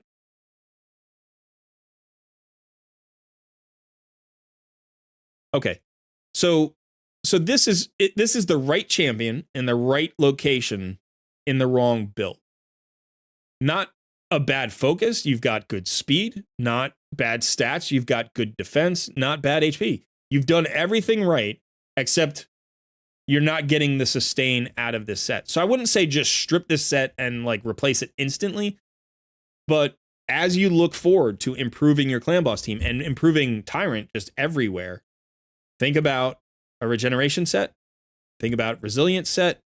Think about, if you want them in high resist, you can do that. Obviously, there are ways to do that. There are other sets that are going to be more valuable than lifesteal. In addition, that means you can potentially take these pieces, not really, and move them on to other champions, but none of them have crit rate. Lifesteal without crit rate is not very good, right? Because again, you heal based on the damage. So don't strip the pieces immediately, but this would be the first place I would look to improve Tyrant. And Tyrant is fully booked. He's 6 stars. He's got a blessing. This guy's a cornerstone. He's your tank. He is your everywhere tank, not just in clan boss, but literally across the board. He is your everywhere tank. He's even got the HP in all battles, right? So he can be your lead if you need a lead and you don't have another good aura. Increases his own tankiness, increases everybody's tankiness. Okay, so let's look at Artak now. Artak is another all-rounder. He goes everywhere. He goes into 90% of content and does great. AoE HP burn, so you need accuracy. You want speed. You want Artak as fast as possible. He should be tanky, but you don't actually have to worry too much about his tankiness because of his passive. So Increases his champion's defense by 1% for each 1% of their destroyed max HP. So it's like as his HP goes down, he actually gets tankier in terms of defense. And it also increases his resistance. So he gets more resistant and more defensive, right? Plus he gets faster. So, you know, the HP is good, but he does most of his damage based on his HP burns. So accuracy is more important and speed is more important. I don't think this is a bad build. HP percentage chestplate, HP percentage gauntlet. You've got accuracy here. You've got two triple rolls in accuracy, so that's clearly great. Maybe get away from the immortal set. Hard to say. He's decently fast. At 196, he's decently fast. This is where you're missing the speed, right? On the banner, you want the speed on the banner. The resistance is not enough to really matter, so I do think this banner swap would probably be good. It would give you 9 more speed, and it would give you, 4,000 more, 4,500 more HP. So this is probably better than the resistance banner. I would probably make that swap. So again, you understood the concept. I think you're in good place here. I might shoot to replace the immortal set with a perception set. Get a little bit more accuracy, a little bit more speed. And like 2 perception sets and a speed set, which is basically what he would have. That's a really good set. Immortal's not bad. If this is the best gear that you have for him right now, you got speed and HP on that. You've got nothing here great on the shield. It's like, I understand. Like, you have to do with what you've got. But I would make the banner swap and then go ahead and look for other gear here. All right. Now, both of these guys have HP burns, which means your direct damage dealer is Rathalos, right? He's going to synergize really well with those 2 other champions. Awesome. Fantastic. We're starting to put together a core of champions who are going to go everywhere and do everything, right? So now let's look at Rathalos. Rathalos is in lifesteal gear. That's fine. That's good, right? Because we want him to survive. We want him to sustain. You could get him out of the lifesteal gear, but I generally hold on to my lifesteal gear on my damage dealers for a while. He's got 89% crit rate. You need to get that to 100. This crit damage gauntlet is really nice, but since you're not getting to 100%, it's a little bit tricky. This is 31% crit rate on that weapon. Wow. Wow, that is a lot of crit rate.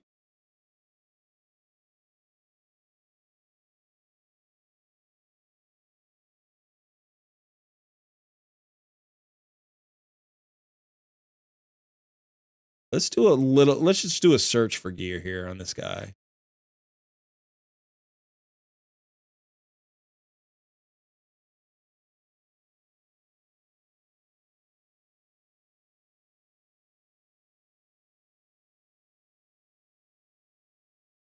All right, so this is probably the best gauntlet for him.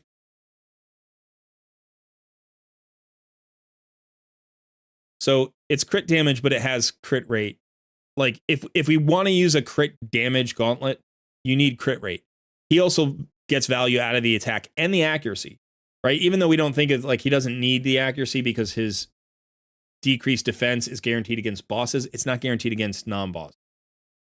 So if you get more value out of the decreased defense if you have accuracy on it. Not hugely necessary. I would prefer speed as a substat, but again, you don't have that here. So this could be something that we could consider. Let's see, what about anything? Yeah, again, crit damage gauntlets without crit rate substats are generally not good. Okay? They're usable in a few cases. You have some champions who only need 70% crit rate. Like Genbo, right? He brings an increased crit rate for himself. So you can build him at 70. So potentially you can get him into crit damage gauntlets that don't have crit rate. But if you think about it this way, you get 15% crit rate just naturally, champions are born with 15% crit rate, and then you get 5% crit rate from your masteries. That means you need 80% crit rate from 6 pieces of gear because your accessories don't bring crit rate. So 80 divided by 6 is 13 and a third. You need to average 13 to 14 crit rate per piece on substats because it's only a main stat on Gauntlet. So if you run crit damage gauntlets without crit rate, now you need 80% on 5 pieces of gear, right? And so now you're looking at 16, an average of 16 crit rate per piece. So you go from 13 to 16 or 13 and a third to 16. That's a pretty significant step up. Even having one crit rate roll here that doesn't get rolled, like a base 5% or 6% or whatever, can alleviate some of that pressure because that's a roll you don't need elsewhere. So crit damage gauntlets that don't have crit rate as a substat, it's not that they can't be used, but you typically either need some other pieces that give you a ton of crit rate, you need a set that gives you a crit rate bonus, or you need a crit rate buff from some source. So when I look at, these are all your crit damage gauntlets. These are all of them on your account. 1, 2, 3, 4, 5, 6, 7, 8. One has crit rate. The one on Rathalos has crit rate. Nope. 2. Nope. So you have 2 of them that have crit rate. Right? The Rathalos one actually rolled really well because it gives you the 12%, right? You need 13 in the third, so that's not too bad. That's pretty close. This will mean you probably need a double roll somewhere else on one of the other pieces, But so this is why crit damage gauntlets can be a trap. Now, think about the other way. Go with crit rate gauntlets for a second. A 5-star crit rate gauntlet, when maxed out, gives you 50% crit rate. Again, you get 20% from your born with 15 plus the 5% from the masteries. So now you need 30% crit rate from your remaining 5 pieces. So you need an average of 6 crit rate per piece, right? Which allows you to even run maybe 1 or 2 pieces that have no crit rate on them. You could have one piece that's got like a triple roll, it's got like 18% or something. And then literally, right, you're almost there. You're almost there because you've got 88%. You need 12% out of the remaining 4 pieces. So this allows you to run more speed, more accuracy. Now your crit damage is going to be massively reduced, right? But early in the game, like even if we look at this, what is your crit damage on Rathalos? Your crit damage on Rathalos is 144. This is not bad. That's actually okay. And moving forward, you could get a little more out of sets. You could get more out of obviously other places, substat rolls. But what I would say is like, you're going to get crit damage from your amulet, right? Eventually you're going to get a main amulet, which I think gives you 38% or something for 6-star. I think it's 38%. For 5-star, I think it's like 32% or something like that. So you're going to get more than 30% crit damage there. So having 100% crit rate is more important than having more crit damage. And it also allows for more flexibility. So generally in the first, say 60 to 70 levels of an account, I won't do it based on time. I'll do it based on levels. On a free-to-play account, I'm more focused on crit rate gauntlets than crit damage gauntlets. I'm looking for crit damage gauntlets. I'm looking for anything that's got good crit rate substat. Any gear, anywhere, in almost any set, with almost any main stat. Like, crit rate substats are incredibly important. And that's going to allow me to get 1 or 2 damage dealers into these crit damage gauntlets. But I don't have to prioritize that. Right? If I have 100% crit rate and 130% crit damage, that's fine. That's going to do the job in most cases for a long time. It's better on your arena nuker to have more crit damage, yes. So there's there are exceptions. You do want to build towards crit damage.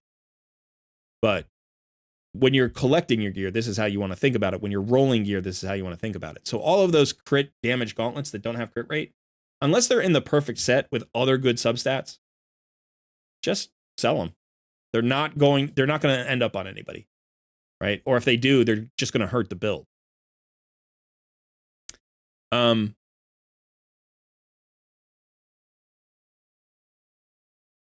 Yeah, so okay, so Rathalos is probably fine, but now we need to get to that 100% crit rate, right? And we need to do it from the 6 pieces. So we need about 14% per piece. This has got 31. That's why you're close. Without that 31, you're hosed, right? 18%. That's good. That's a good piece.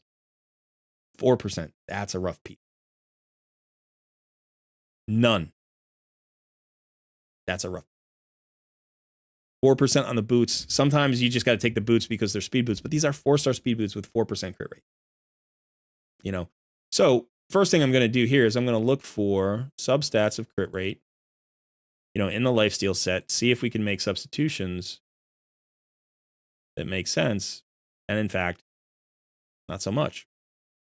All right. How about the perception set? That's a decent one. 9% there. It's better than the shield, right? Accuracy, speed, HP. If this rolled like again into crit rate, or if it rolls again into speed, this is going to be a really nice piece for Rathalos. You know, you're going to get the big bump from completing the perception set, so you get the extra speed and you get the accuracy. And this is going to push your, you know, crit rate. Right now, it's going to push it by 5%, but then you're out of the lifesteal gear. Then what do we do with this weapon? We're giving away 31%. Like, what we might be better off doing, and this is just the consideration, is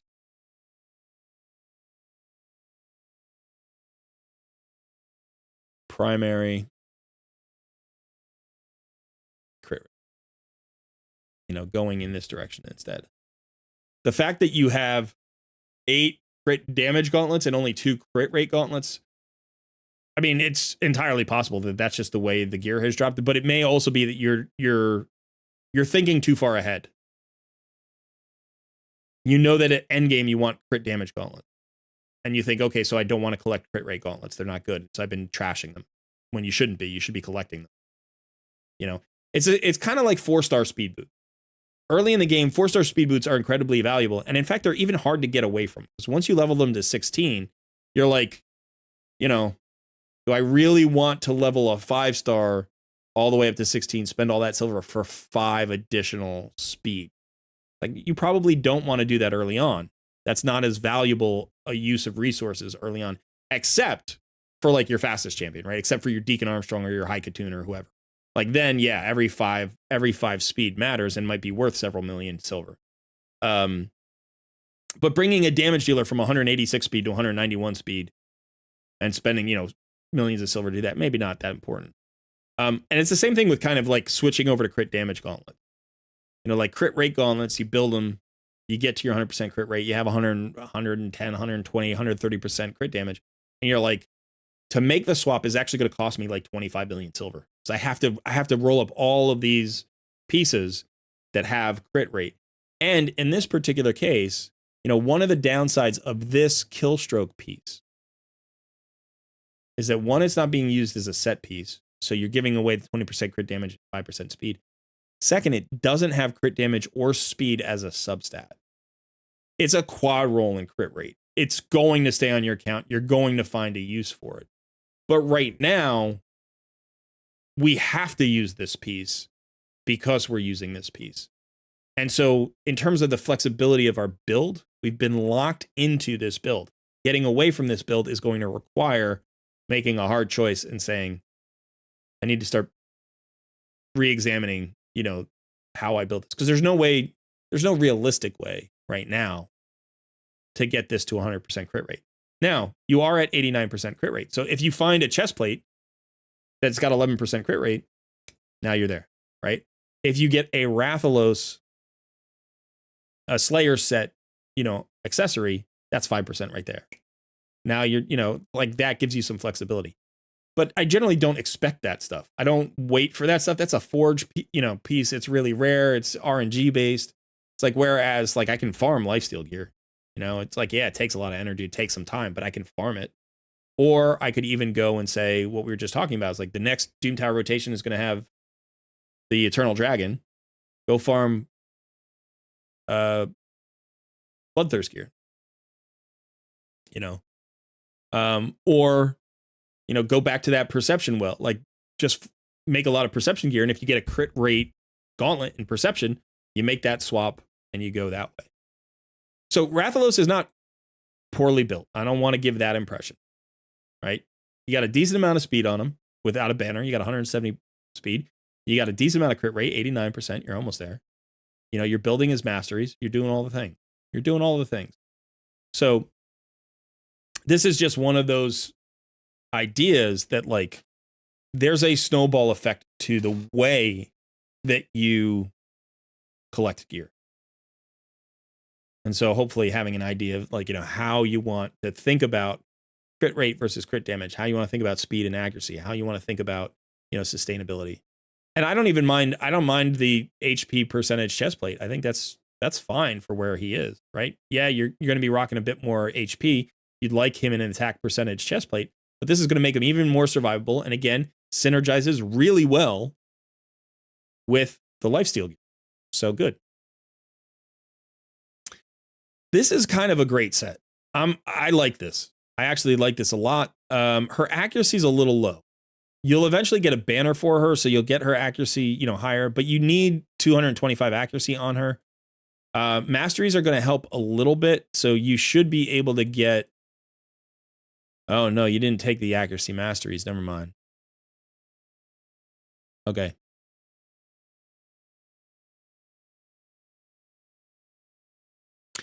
So potentially, let's say you got her into 2 pieces of perception gear that were equally fast. Even if you gave away, like, say 5 or 10 speed, because the difference in the speed, right? This is 12 speed, 12% speed. Perception is 5% speed. So you'd be giving up 7%. So let's call it 7 speed. Giving away 7 speed here to get her into higher accuracy would be worth it. Because you need her at 225 accuracy. Even higher as you climb into Doom Tower. But defensive percentage, HP percentage, like gauntlets, you got speed, you've got accuracy, you've glyphed it out. This is great. I love Relentless on Seal of the Drakes. It gives you not only more opportunities to get that cooldown on that AoE stun to come around, but it's going to give you, like, double opportunities sometimes to land the A1, the turn meter control, the slow. It's going to give you additional passive heals. So I like this build. I think this is great. Look for accuracy substats on your amulet, probably an HP percentage amulet, and then look for an accuracy main stat banner with speed substats. And you should be able to land with just those 2. Actually, yeah, you probably won't need to, if you do that, you won't need to change to perception gear. If you do that, you should be able to, with the 5-star accuracy banner, that's 78 accuracy, that takes you up to 209, and then you should be able to get 20 accuracy from an amulet. All you need is a single roll into the substat, and you can glyph your way. So you're actually fine. I don't think this needs to change at all. So I take that back about the perception gear. You just need to get her ascended, right? She's only 4-star ascended right now. So yeah, you need to farm some of these.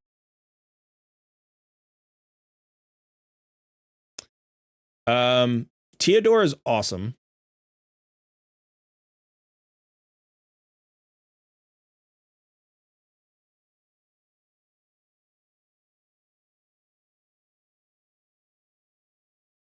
His accuracy is too low for Clan Boss. I think you need 275 for Ultra Nightmare. It's either 250 or 275, and you need, I think, 225 for Nightmare.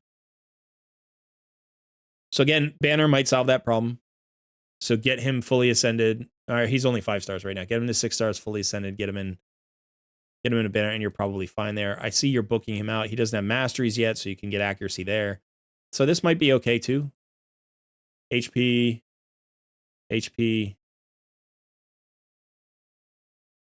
Yeah, you got the speed. Speed's pretty good. I think he's fine.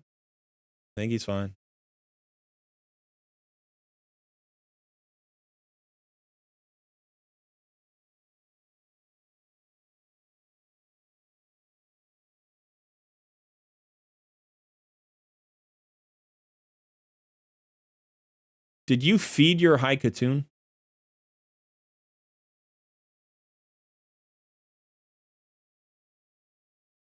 Did you feed your high Katoon? You may have. Some people do. It's not uncommon. Yeah.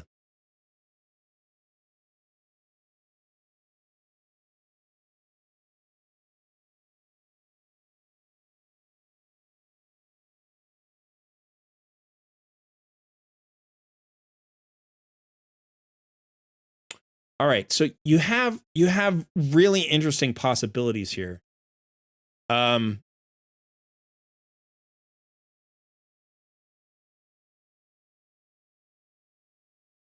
have really interesting possibilities here.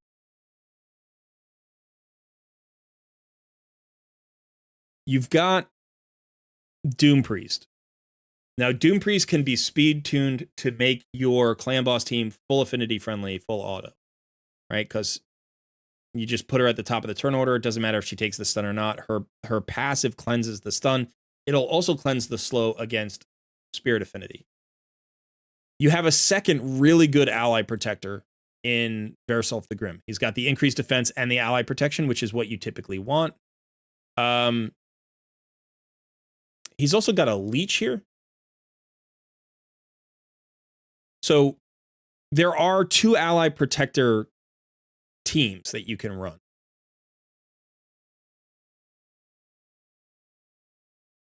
So you could potentially run Tyrant and Veresolf as your 2 ally protectors. They're 2 of the best ally protectors in the game. I think Tyrant is arguably maybe the best ally protector in the game. I mean, there are, you got Krisk, obviously. I mean, you've got some other champions, but like he may bring the most damage mitigation of any ally protector in the game because of the passive combined with the increased defense and the ally protect, right? Plus, he's actually a defensive-based champion, isn't he? No, he's an HP-based champion. Okay. But his damage is from defense, which is weird. But they call him an HP-based champion. I think that's the thing. His HP pool is nice, but his defense is good. So great ally protector. Veresolf the Grim is also very good because he also brings that increase defense and ally protection. He also brings a shield for himself, which is nice. So you could do a double ally protect kind of composition. The problem with that, that's one option. The problem is they're both legendaries, and they fill the same role, and so you're not going to use. I mean, you'll use them both in faction crypts, but you won't use them. You might use them together in a lot of places. You could. But it's a lot of book. It's a lot of legendary tomes. Tyrant's already booked at least. Another option is you have Anchorite. Now, Anchorite extends buffs. So he removes random debuff from allies and then increases the duration of ally buffs. This removes a random debuff from all allies, can be used to cleanse the stun or the slow. So you could speed tune him to be both at least part of your cleansing, team and extending that ally protection and that increased defense. This would give you 100% uptime on the ally defense and the increased defense. Ally protect, increased defense. In addition, he has a heal on his A1. He's also got a pretty good heal on his A3. This is a nice big chunky heal.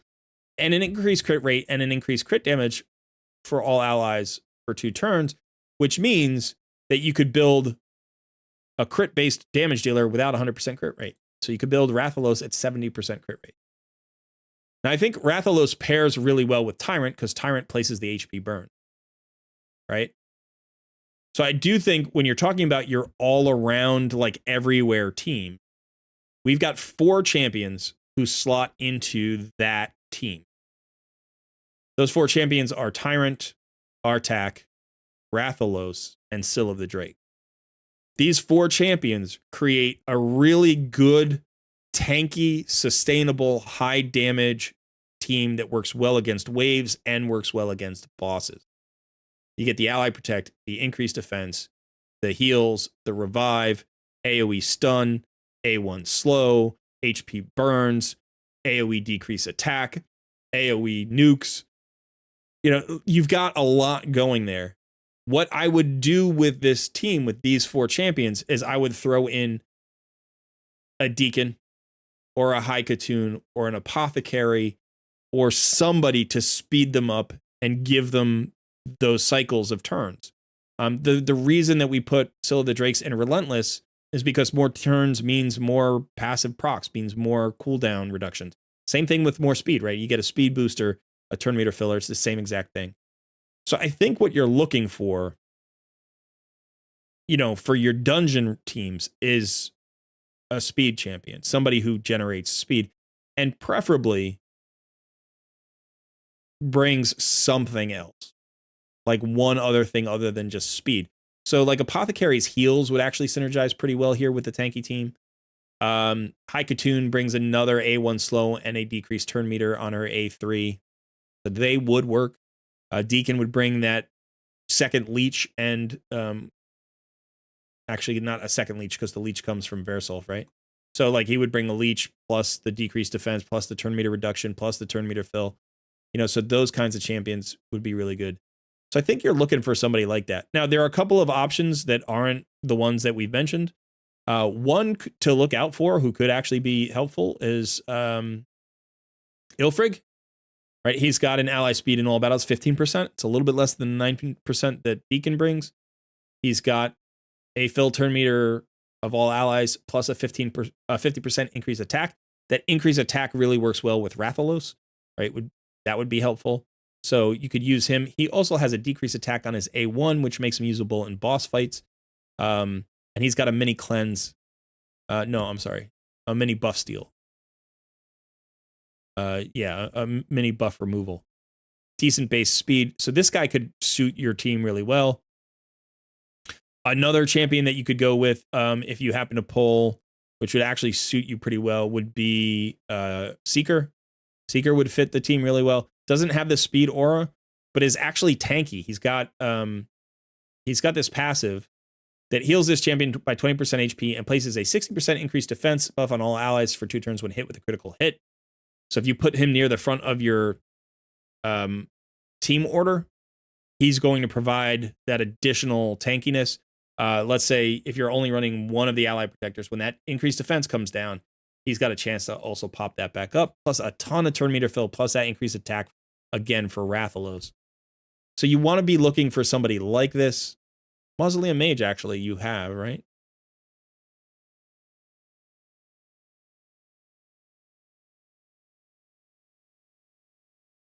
Fills each ally's turn meter by 15% if 2 or more debuffs are removed from that ally. Not quite there, but he is usable because he's got that cleanse. I mean, I'm trying to think of who else.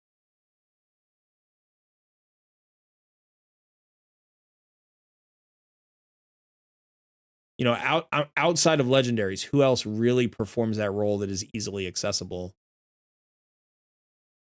Like Old Hermit Jorg's not bad. Runekeeper Dazdirk. You know, but neither of them have speed auras. And sometimes you'll get a speed aura without a turn meter fill, right? You'll get a speed aura with just like a speed buff or something like that. Yeah. So I think that's the thing that you're missing. For right now, though, if we talk about like this core team, oh, you know who you could use is Diabolist. Diabolist is a free option because you can farm her. So this is actually not a bad budget option. So looking forward, you could consider this.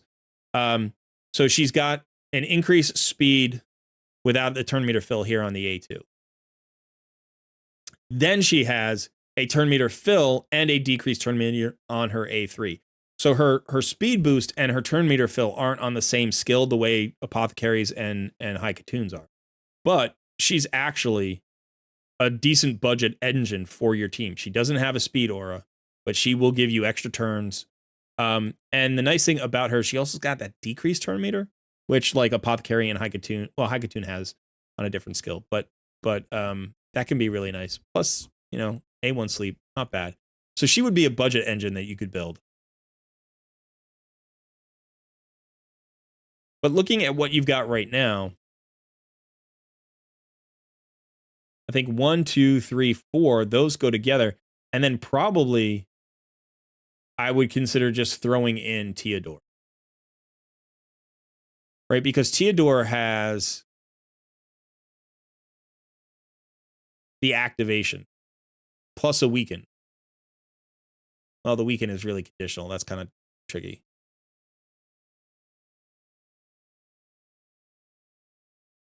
And an increased speed. Actually, that's a really, okay, there's an increased speed right there. I forgot about that. And the decreased speed AoE. So I'd probably do 1, 2, 3, 4, 5. Right? And then if you need additional tankiness, if you need additional survivability, potentially pull the Rathalos and put in Ugo. Ugo is going to give you a decreased defense, block buffs, going to give you that little mini cleanse, a little bit of healing, going to give you another reviver. If you want that drop defense in there to boost your damage, then you put her in instead of Theodore, probably. Right? So you could go 1, 2, 3, 4, 5. Those are your 5 champions for dungeons. Kale doesn't really fit. He doesn't really fit anymore. He would fit better with Theodore, like you could use him with Theodore, but I think because you have Tyrant built, because you have Artak built, you're leaning more heavily towards Rathalos. And so I think Kale is going to be maybe relegated to faction crypts. Maybe, probably something like that.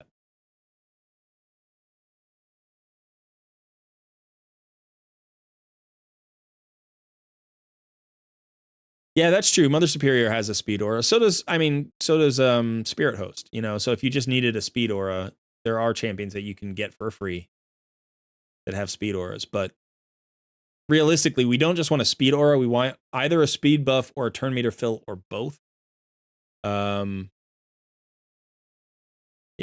Now for clan boss, if we go back to clan boss and we're looking at this team here,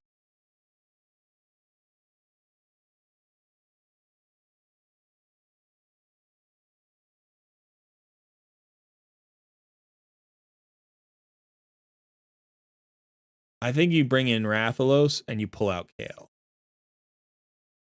But potentially you could pull Theodore and put Kale back in. I think you're getting the decreased defense from Rathalos, right? So like,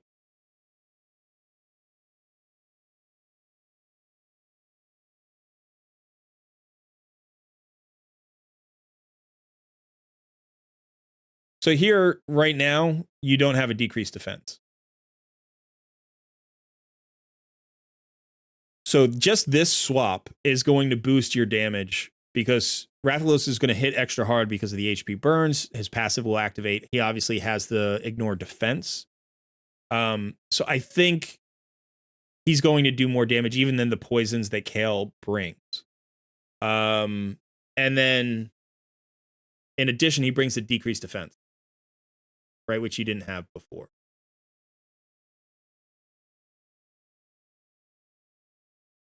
But like I said, if you wanted to, you could go this route because that would... Kale's probably more survivable, depending on if he's built. He's booked. He's in lifesteal gear. Like, this is probably a better option than Theodore. Although Theodore's faster. But Theodore also doesn't have the accuracy, which could be problematic. So, you could try this.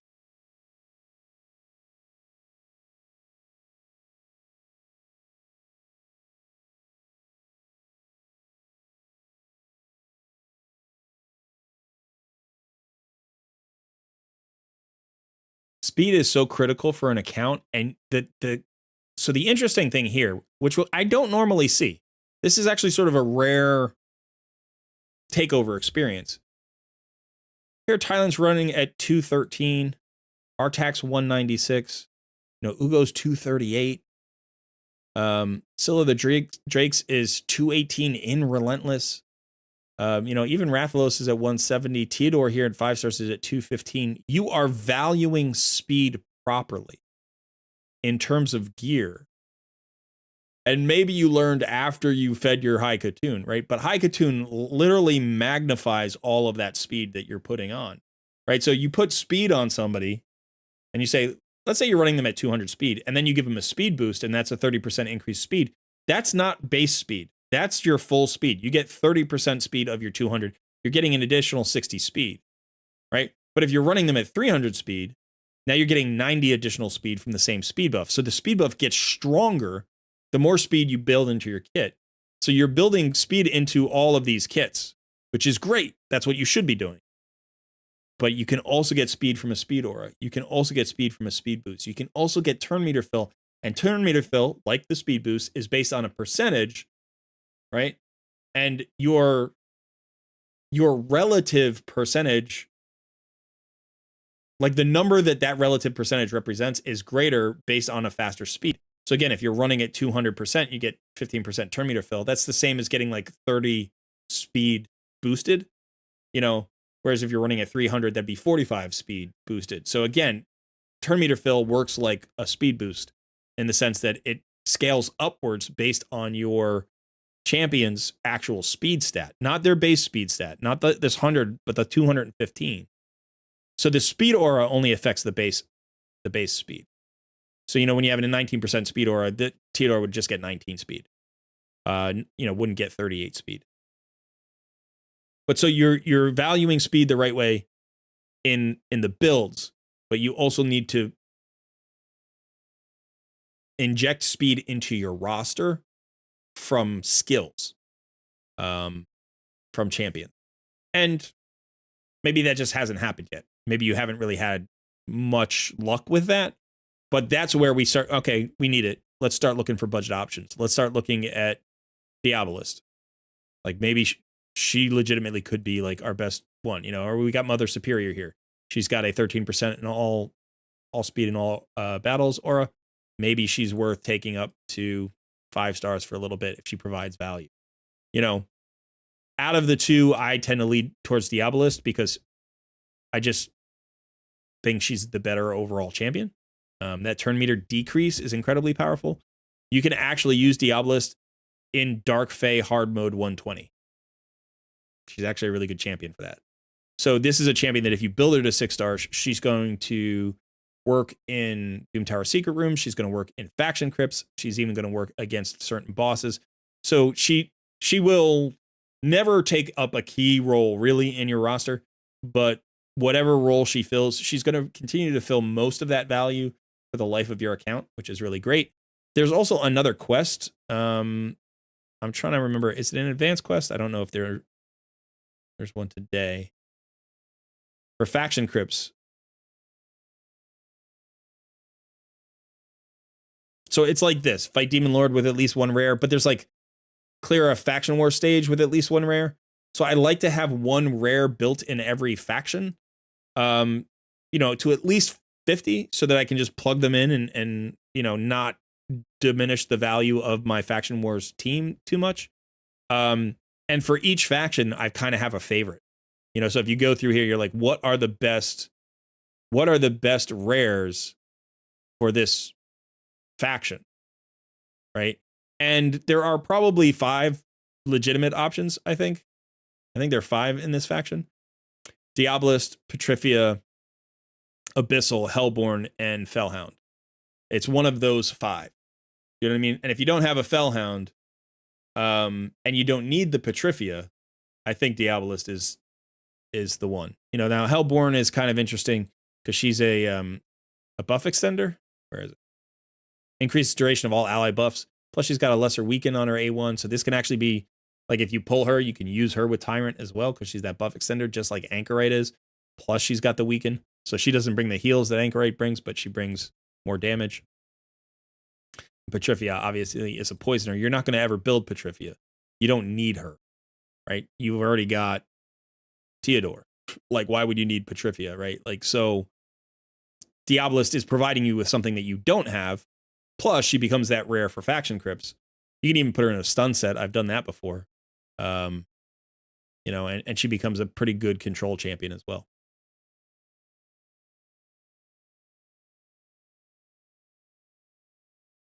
You don't know how to speed tune to remove the stun. Okay. Let me show you something. Let me show you something.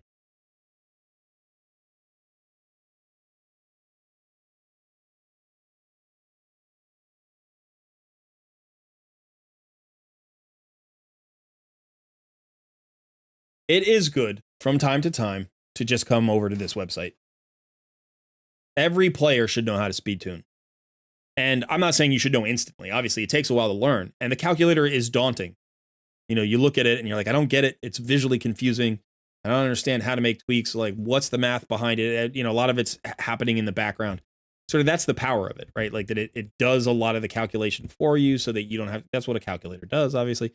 So, you know, it's trying to take a burden off of you, but you still need to learn how to use the tool. And it's a relatively, I don't want to say it's a steep learning curve, but it requires investment and patience and hopefully maybe a good guide, you know, somebody who can kind of walk you through it. So this is what I want to do for just a second. I'm not going to do a speed tune like a pre-built speed tune. I'm just going to take your team. So I'm just going to open a calculator page. Now, basically, the first column here, the left column that's right here, that's always going to be the AoE won by the boss. So when this bar happens, the boss takes his turn. That's the AoE 1. The middle column is the AoE 2. The third column is the stun column. So AoE 1, AoE 2, stun. AoE 1, AoE 2, stun. That's the cycle, right? You can see that the turns are numbered. It's a little bit weird here. Why? It's 0, turn 0, turn 2, 3. Oh, okay, whatever. They call it 0 because the boss hasn't gone yet. I don't know. All right. Now, over on the left-hand side, we have all of our... This is weird. Sorry. Let me fix it a little bit.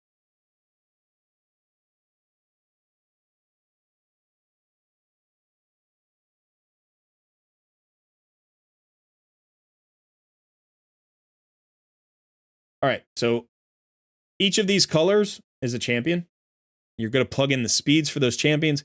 You're going to plug in the priority of their skills the way you would add it into the AI. There is a default AI. It will populate based on the default AI. And you can change those skills a little bit in terms of duration based on, you know, like the books that you might have dropped into a champion and so forth. You can include a speed aura if you have a speed aura. We don't, so we'll just leave that 0%.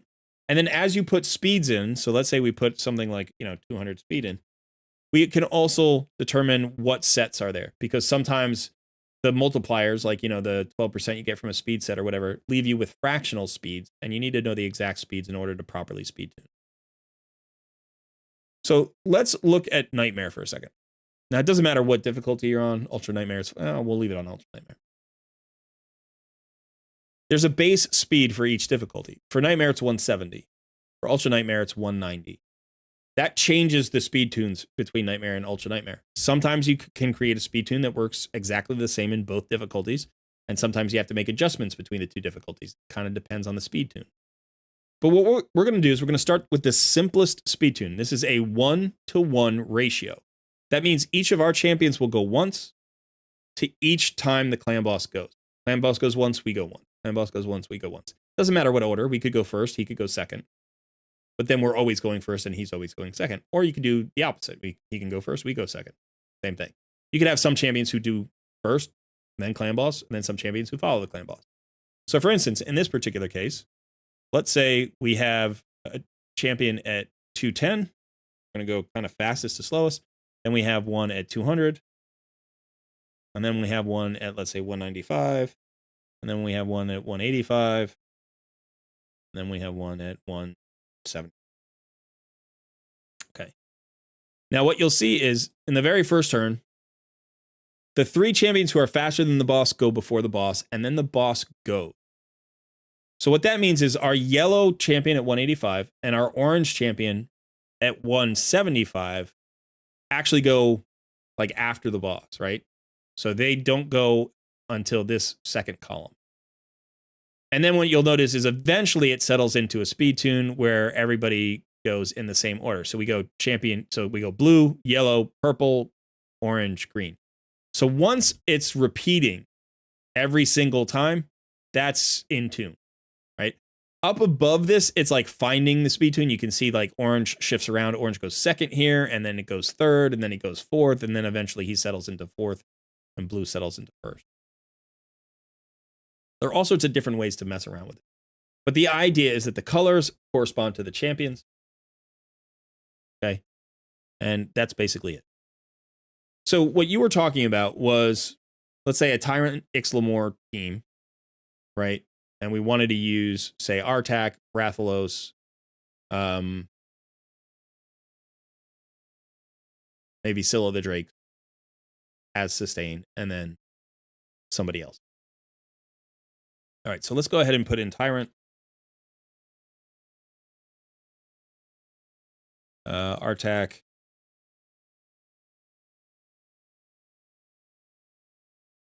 Syl. Rathalos. Oops.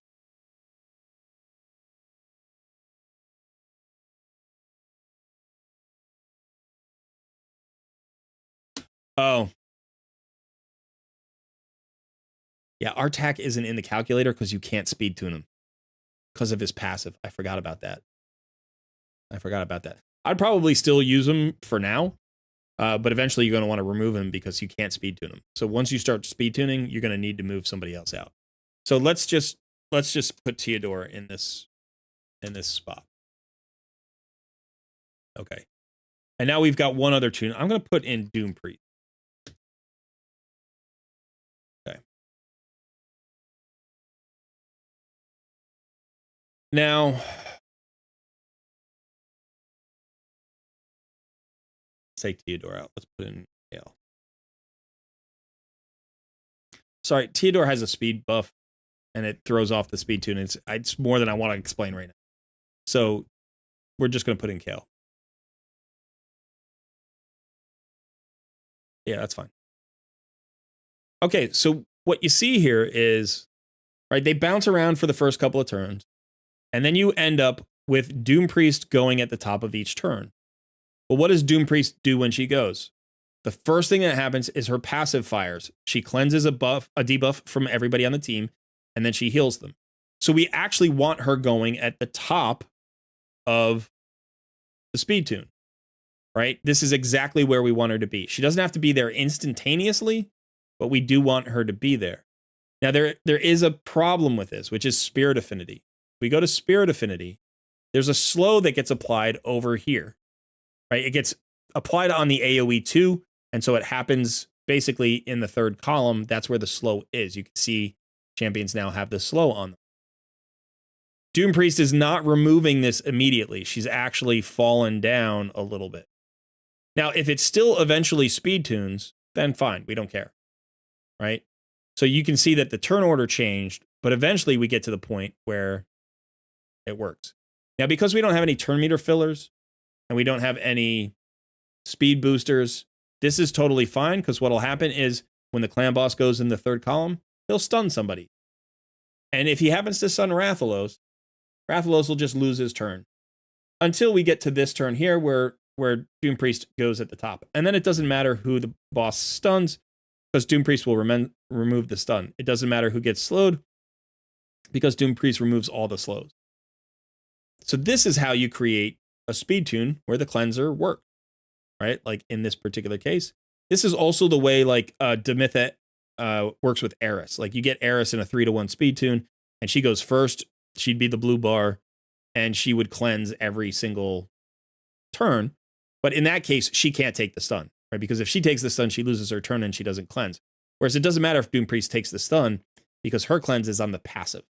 So that's why she's like the best clan boss cleanser, probably, in the game, at least in terms of ease of use. Now, there's another thing you could do. You could do a block debuffs buff. So let's say you had somebody like a Brogni, right? Now, Brogni, you would want him at the bottom of turn 2. You want him to go last in the second column. And he should put up his block debuffs right then. Because what he will do is then everybody will have the block debuffs up. That will block the slow for everybody. And then as long as everybody's only going once, he will also block the stun, because that debuff lasts for 2 turns. I don't know why it's only showing as 1. Oh, because it's happening in the wrong spot. Okay. So you want him to use it at the bottom of column 2, but right now he's actually using it at the bottom of column 1. So what I need to do is I need to adjust that somehow. So what I'm going to do is I'm going to try a delay.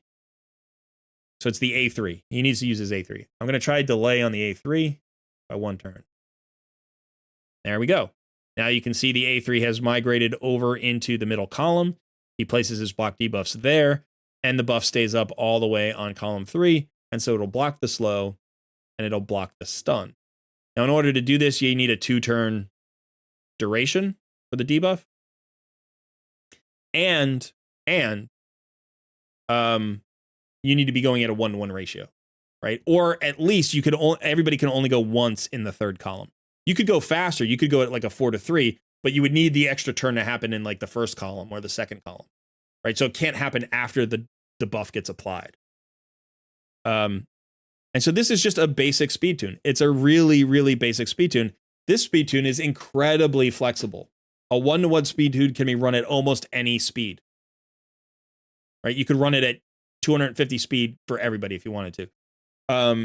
It would change the order a little bit, but well, maybe you couldn't run it at 250. I think you can run it up to like 218. I think eventually, and it kind of depends. There are you can actually go faster and force yourself into a slower speed. It's weird. So basically what happens is you create a traffic jam and everybody gets bumped back because they're going too close to each other. That's more complicated than you really care about. But so I think you can run up to 218 here before you start. No, we can actually run fast. So there, we screwed it up. So 231. Oh, no, it's 228. That looks like it worked. So you can run up to 228 here. Or you can run slower. You can run all the way down to like, I think it's like 171 maybe. I think you can run down to. So it's about, the relative speed. I want Doom Priest in that top spot. So Tyrant has a lot of flexibility. Or I'm sorry, maybe Scylla the Drakes has a lot of flexibility. Rathalos has a lot of flexibility. Now I want to speed to Tyrant, right? I'm like, okay, where do I want the Tyrant to go? I want him to put up his ally protect and increase defense at the right time. So I probably want him right next to Brogni. I would prefer Doom Priest in this case, and the reason I prefer Doom Priest is because Brogni and Tyrant are going to try to go last in each column. So I'm actually going to, I'm going to pull him out, and let's say we put Kale back in. And now what we're going to do is we're going to actually swap those speeds. Let's get Tyrant down to 195, and we'll get Kale up to, it's Dark Kale, doesn't matter. So now Tyrant's last in the column, right? Why do we care about that? Well, he does the increased defense and ally protect. So we want those both to be up for the AoEs. So at the bottom of column 1, if he does his ally protect and increased defense, everybody has it for AoE 1. Everybody only goes once in the 2nd column. Everybody has it up for AoE 2. And then it drops off for the stun. So the stun target's going to take full damage, won't have the ally protect or the increased defense, but that's only one champion. Right? So if you can direct the target to a specific champion, if you know who it's going to land on, you can make that champion a little bit tankier. Usually you can do that with affinity. You make a weak affinity target. That's the easiest way to do it. There are other ways to do it, but that's usually the easiest. And again, Doom Priest, you don't care if she gets stunned. Scylla of the Drakes, you don't care if she gets stunned. And really, anybody else can also take the stun in this particular speed tune because nobody is doing a speed boost or a turn meter fill or anything like that. So it's not going to mess up the speed tune. They just lose their turn, or not even. In this case, they don't lose their turn because Doom Priest just cleanses it. So they just take damage. That's all it is. So you would prefer it to be a tanky target rather than a squishy target. But everybody here is pretty tanky except for, Rathalos and Dark Kale.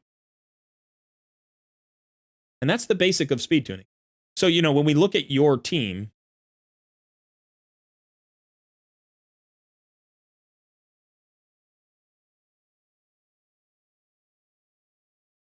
and we think we're going to build a team like this, again, I forgot about the Rathalos issue with speed tuning. But let's say, we did Tyrant, Kale, Syl of the Drakes, Rathalos, not Teodor because of the speed buff, but say, you did,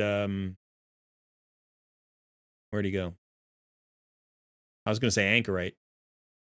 100% uptime on the increased defense because of the buff extension from Anchorite. You've got the heals from Anchorite, the heals from Syl of the Drakes, or you get that Doom Priest in there.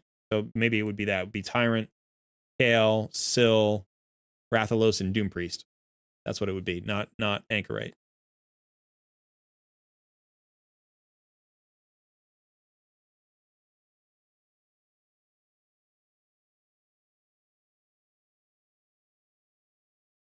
And by the way, for Doom Priest, you don't need any book because the passive is her cleanse and her heal. And that's the most important thing. But if you wanted to, you could book her other skills. She has an increased attack. That's going to help Rathalos and Kale do more damage. So having this cooldown here can bring it down to a 3-turn cooldown, which means it would be up 2 out of the 3 turns as opposed to 2 out of 4 turns, right? And so you get more uptime there. Her A1 is just damage. The crit rate buff doesn't play. It just doesn't play because it's random. So I would certainly consider that. There are speed tunes, by the way. You can do speed tunes with Teodor with like a speed booster. They're generally not 1-to-1 speed tunes. You can turn off that skill. You can shut that off in the AI. But again, because I think for Teodor, what else does the skill do? It puts his poison sensitivity and poisons down. You don't want to turn it off. So in that case, you might go here and look for a speed tune that uses a speed boost without a turn meter fill. So look for champions like Elva, Lydia. There might be some others, but you can just go here and search. And so let's say I look for something with Elva. It'll give me, okay, the Myth-Ru Elva. Now, you're not there yet, but this could give you the idea. It's like, okay, this is actually two speed boosters. Ruella gives a speed boost, doesn't she? But it also has a Seeker. But that's not great. Let's look at Lydia.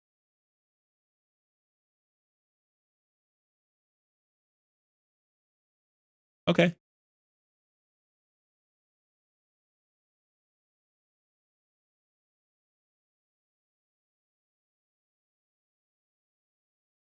So this uses that buff extension. You have a buff extender.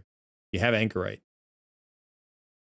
So in this particular case, you just need, one speed boost. Right? Now you can see what the speeds are. They're not slow. So your fastest is at 269, 256, 255, 225, 217. They're using Brogni for the block debuffs. In this particular case, it might be possible to use Doom Priest in the Iron Brago spot, in the orange spot. Might be possible. Might be tricky because it doesn't do it right away, so it might not work for Spirit Affinity. And you can't stun the wrong person at the wrong time.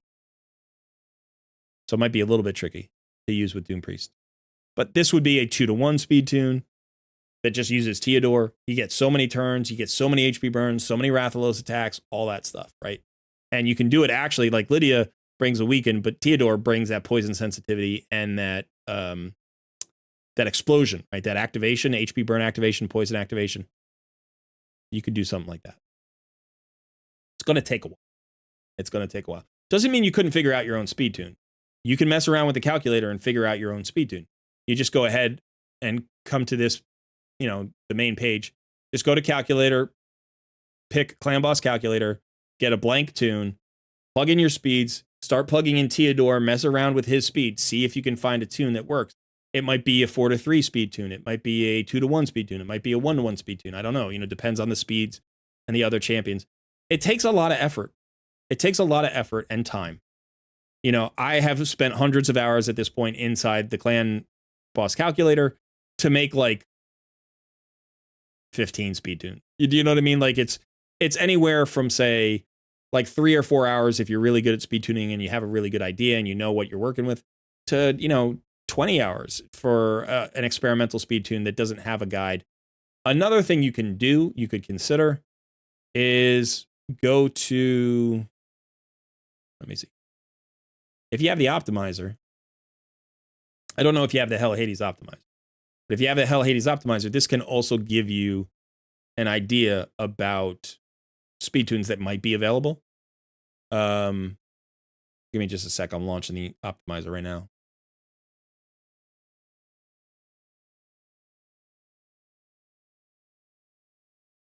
Okay. So in this case, you would go to Team Optimizer. You know, you want Clan Boss. Let's say Nightmare for now. And then find a team. You know, and then they give you some builds. And you can see the damage that's done. Like, these aren't, they're not doing a ton of damage. They're not doing a ton of damage, right? You could go back. Let's go to Ultra Nightmare, see if there's an Ultra Nightmare team here. No, unfortunately. But sometimes you can come here and get ideas for speed tunes as well. But yeah, unfortunately, there just aren't any right now that are lined up. So you're going to be better off with the Clan Boss calculator coming here. Experiment, like look at the different speed tunes.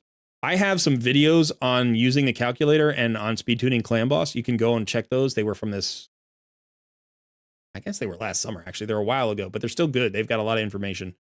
Maybe like September. And so watch those. It'll help you kind of figure out how to get into the Clan Boss calculator, and that'll help you. But, you know, the other option is to just not worry about it for now. Just put in your best champions. That's what we were talking about originally. Just put in your best champions, but build them with intent, right? Say, okay, I'm trying to maximize Clan Boss in this way. How do I do it? You know, how do I build a composition that makes sense? How do I build the champions to maximize their potential? You know, so get that Rathalos fully ascended, fully geared out, fully mastered. And then be like, you know, yeah, I want that damage dealer. It's probably better than running Kale. Probably better than running Kale. Let's run that R-Tack for now. That decrease attack is actually incredibly valuable, right? That decrease attack there extends your life. You're doing an ally protect with an decrease attack. That's what you want. Increase defense, decrease attack. And just play with it. See what happens. There is a mobile version of the optimizer. I don't use the optimizer all that much for Clan Boss speed tuning because I generally just use Deadwood Jedi Sight. But there is a mobile version for the HH optimizer if you're interested. I haven't used it. I don't know how good it is. I don't know how the formatting works, as you know, if it works as well, but it is available, so you can now use it on mobile. Yeah. All right. So any questions? Again, I'm sorry, you know, like sometimes we get into a situation where it's a bit theoretical. This is fairly theoretical because we don't really have that many champions built. And, you know, there are clearly champions in progress that are valuable, and you're doing the right things. You know, the things that we've talked about, like you're valuing speed. You've got, you know, the right sets in most cases. You're getting the accuracy you need in most cases, although like here, Kale doesn't have it. You know, I think the two things that I would say is try to get an enabler. Try to find an engine. Maybe that's the Obelisk. Maybe you pull a Deacon. Maybe you get an Ilfrig. Maybe you get a Seeker. Somebody who gives you turn meter fill or speed boosts. Right now, your best option may actually just be the Theodore. Get him built, get him booked, and let this increased speed buff carry you in a lot of places. And that means, you know, he factors in all your teams. So what do you do? You know, how do you build that composition around him? Is it better to go with R-Tack? Is it better to pull out Tyrant? Right? To pull out Tyrant to keep Rathalos in, or is it better to just leave Rathalos on the sideline unless you can get, you know, an extra champion in there? I think Scylla the Drakes has got to be everywhere for you. I mean, the good news is you have a really nice Hydra base, right? Because Theodore brings the AoE decreased speed. You have the AoE HP burn and decrease attack. You have the block debuffs buff. What you need is a provoke at this point, and you're all set. You know, so I don't think you have a provoke right now.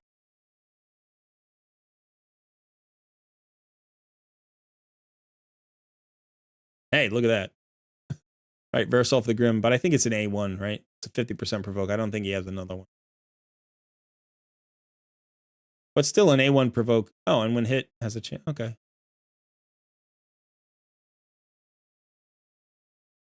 Here's a provoke. AoE provoke. Nice. So you're working your way towards a good Hydra team as well.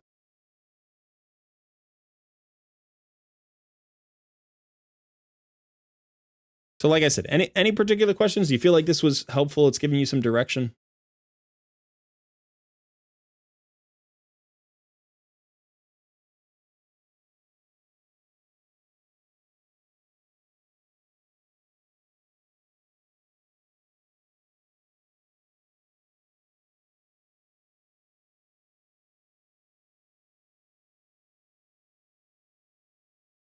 You're right. Scylla the Drakes has that random speed buff. She's going to be hard to speed tune. There's an increased speed on her passive. I forgot about that because I never think about it. I never use it for anything. So she does become hard to speed tune.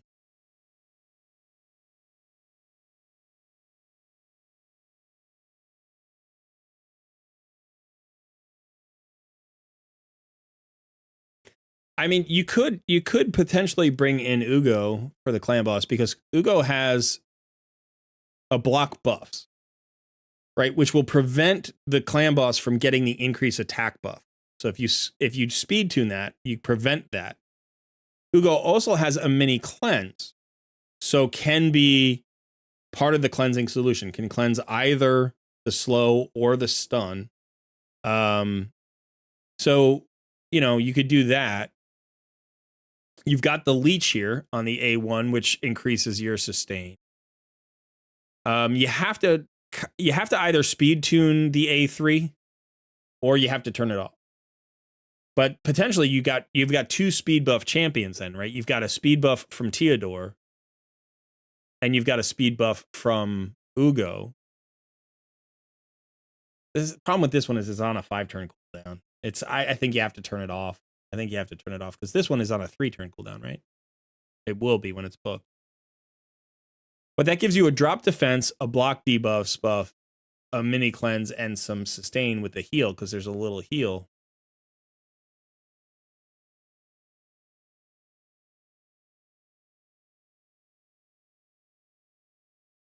Oh, you're right. The increased speed is on our passive. You're right. I thought it was on the heal reduction, but it's not. So you don't have to turn it off. You can't turn it off. So yeah, as long as nobody dies, it doesn't matter. You're right. So this would work. This could speed tune, so you could pull Scylla the Drakes out, put it in Ugo instead. It gives you a second drop defense, which is nice when Rathalos is weak affinity.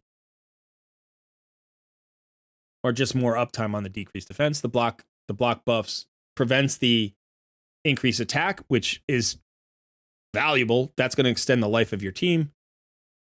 She's relatively tanky. She's got the little bit of sustain. Not as much sustain as Scylla the Drakes probably, but a decent amount.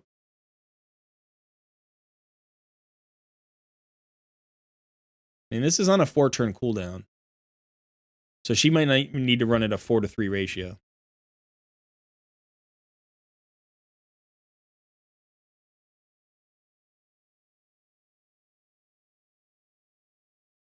But I think for right now, all I would do is, honestly, I would just get Theodore to 6 stars, get him booked. Get Rathalos fully ascended, get all the gear on, all the masteries on, just work in that direction. Because speed tuning with like an Anchorite, speed tuning with an Ugo, speed tuning with a Theodore, all those are going to be a little bit tricky. It's not something you want to avoid. You want to start speed tuning. You want to start learning the basics. So when you get there, you have those options. But for right now, it may just be keep building your champions up, keep gearing the right way, keep building your roster the right way, and you will just grind up to a 3-key, then a 2-key, then eventually an Ultra Nightmare. But at some point you will have to speed tune. It's unavoidable. Yeah. And look for those engine champions. Like even if you build Diabolus, if you then pull a High Katoon or you then pull an Apothecary, like you want to build that champion. You want to have the option of fast composition. Because just like we were talking about with the last takeover, like there is a point in Doom Tower where your speed runs out. There are points in the game where your speed is not fast enough. You get into hard mode dungeons, or you're in arena. You need a speed booster. You need a turn meter filler. There's just too much utility in that to not have it somewhere in your roster, potentially in multiple places in your roster. So if you pull a Deacon and a Haikatoon, build them both. You know, there's a reason to build those champions.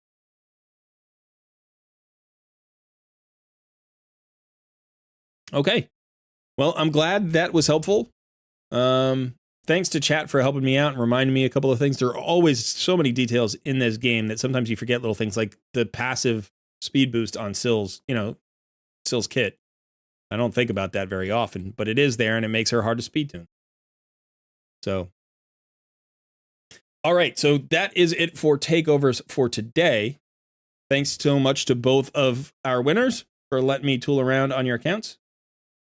As always, I appreciate the trust, and I hope that you found the takeovers helpful.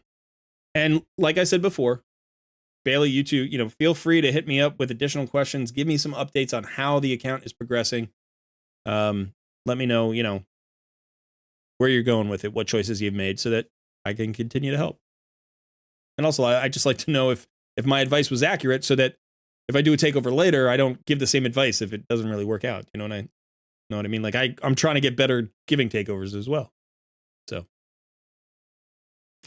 all right. So I'm going to drop this account. I'm going to go back to my HH challenge account.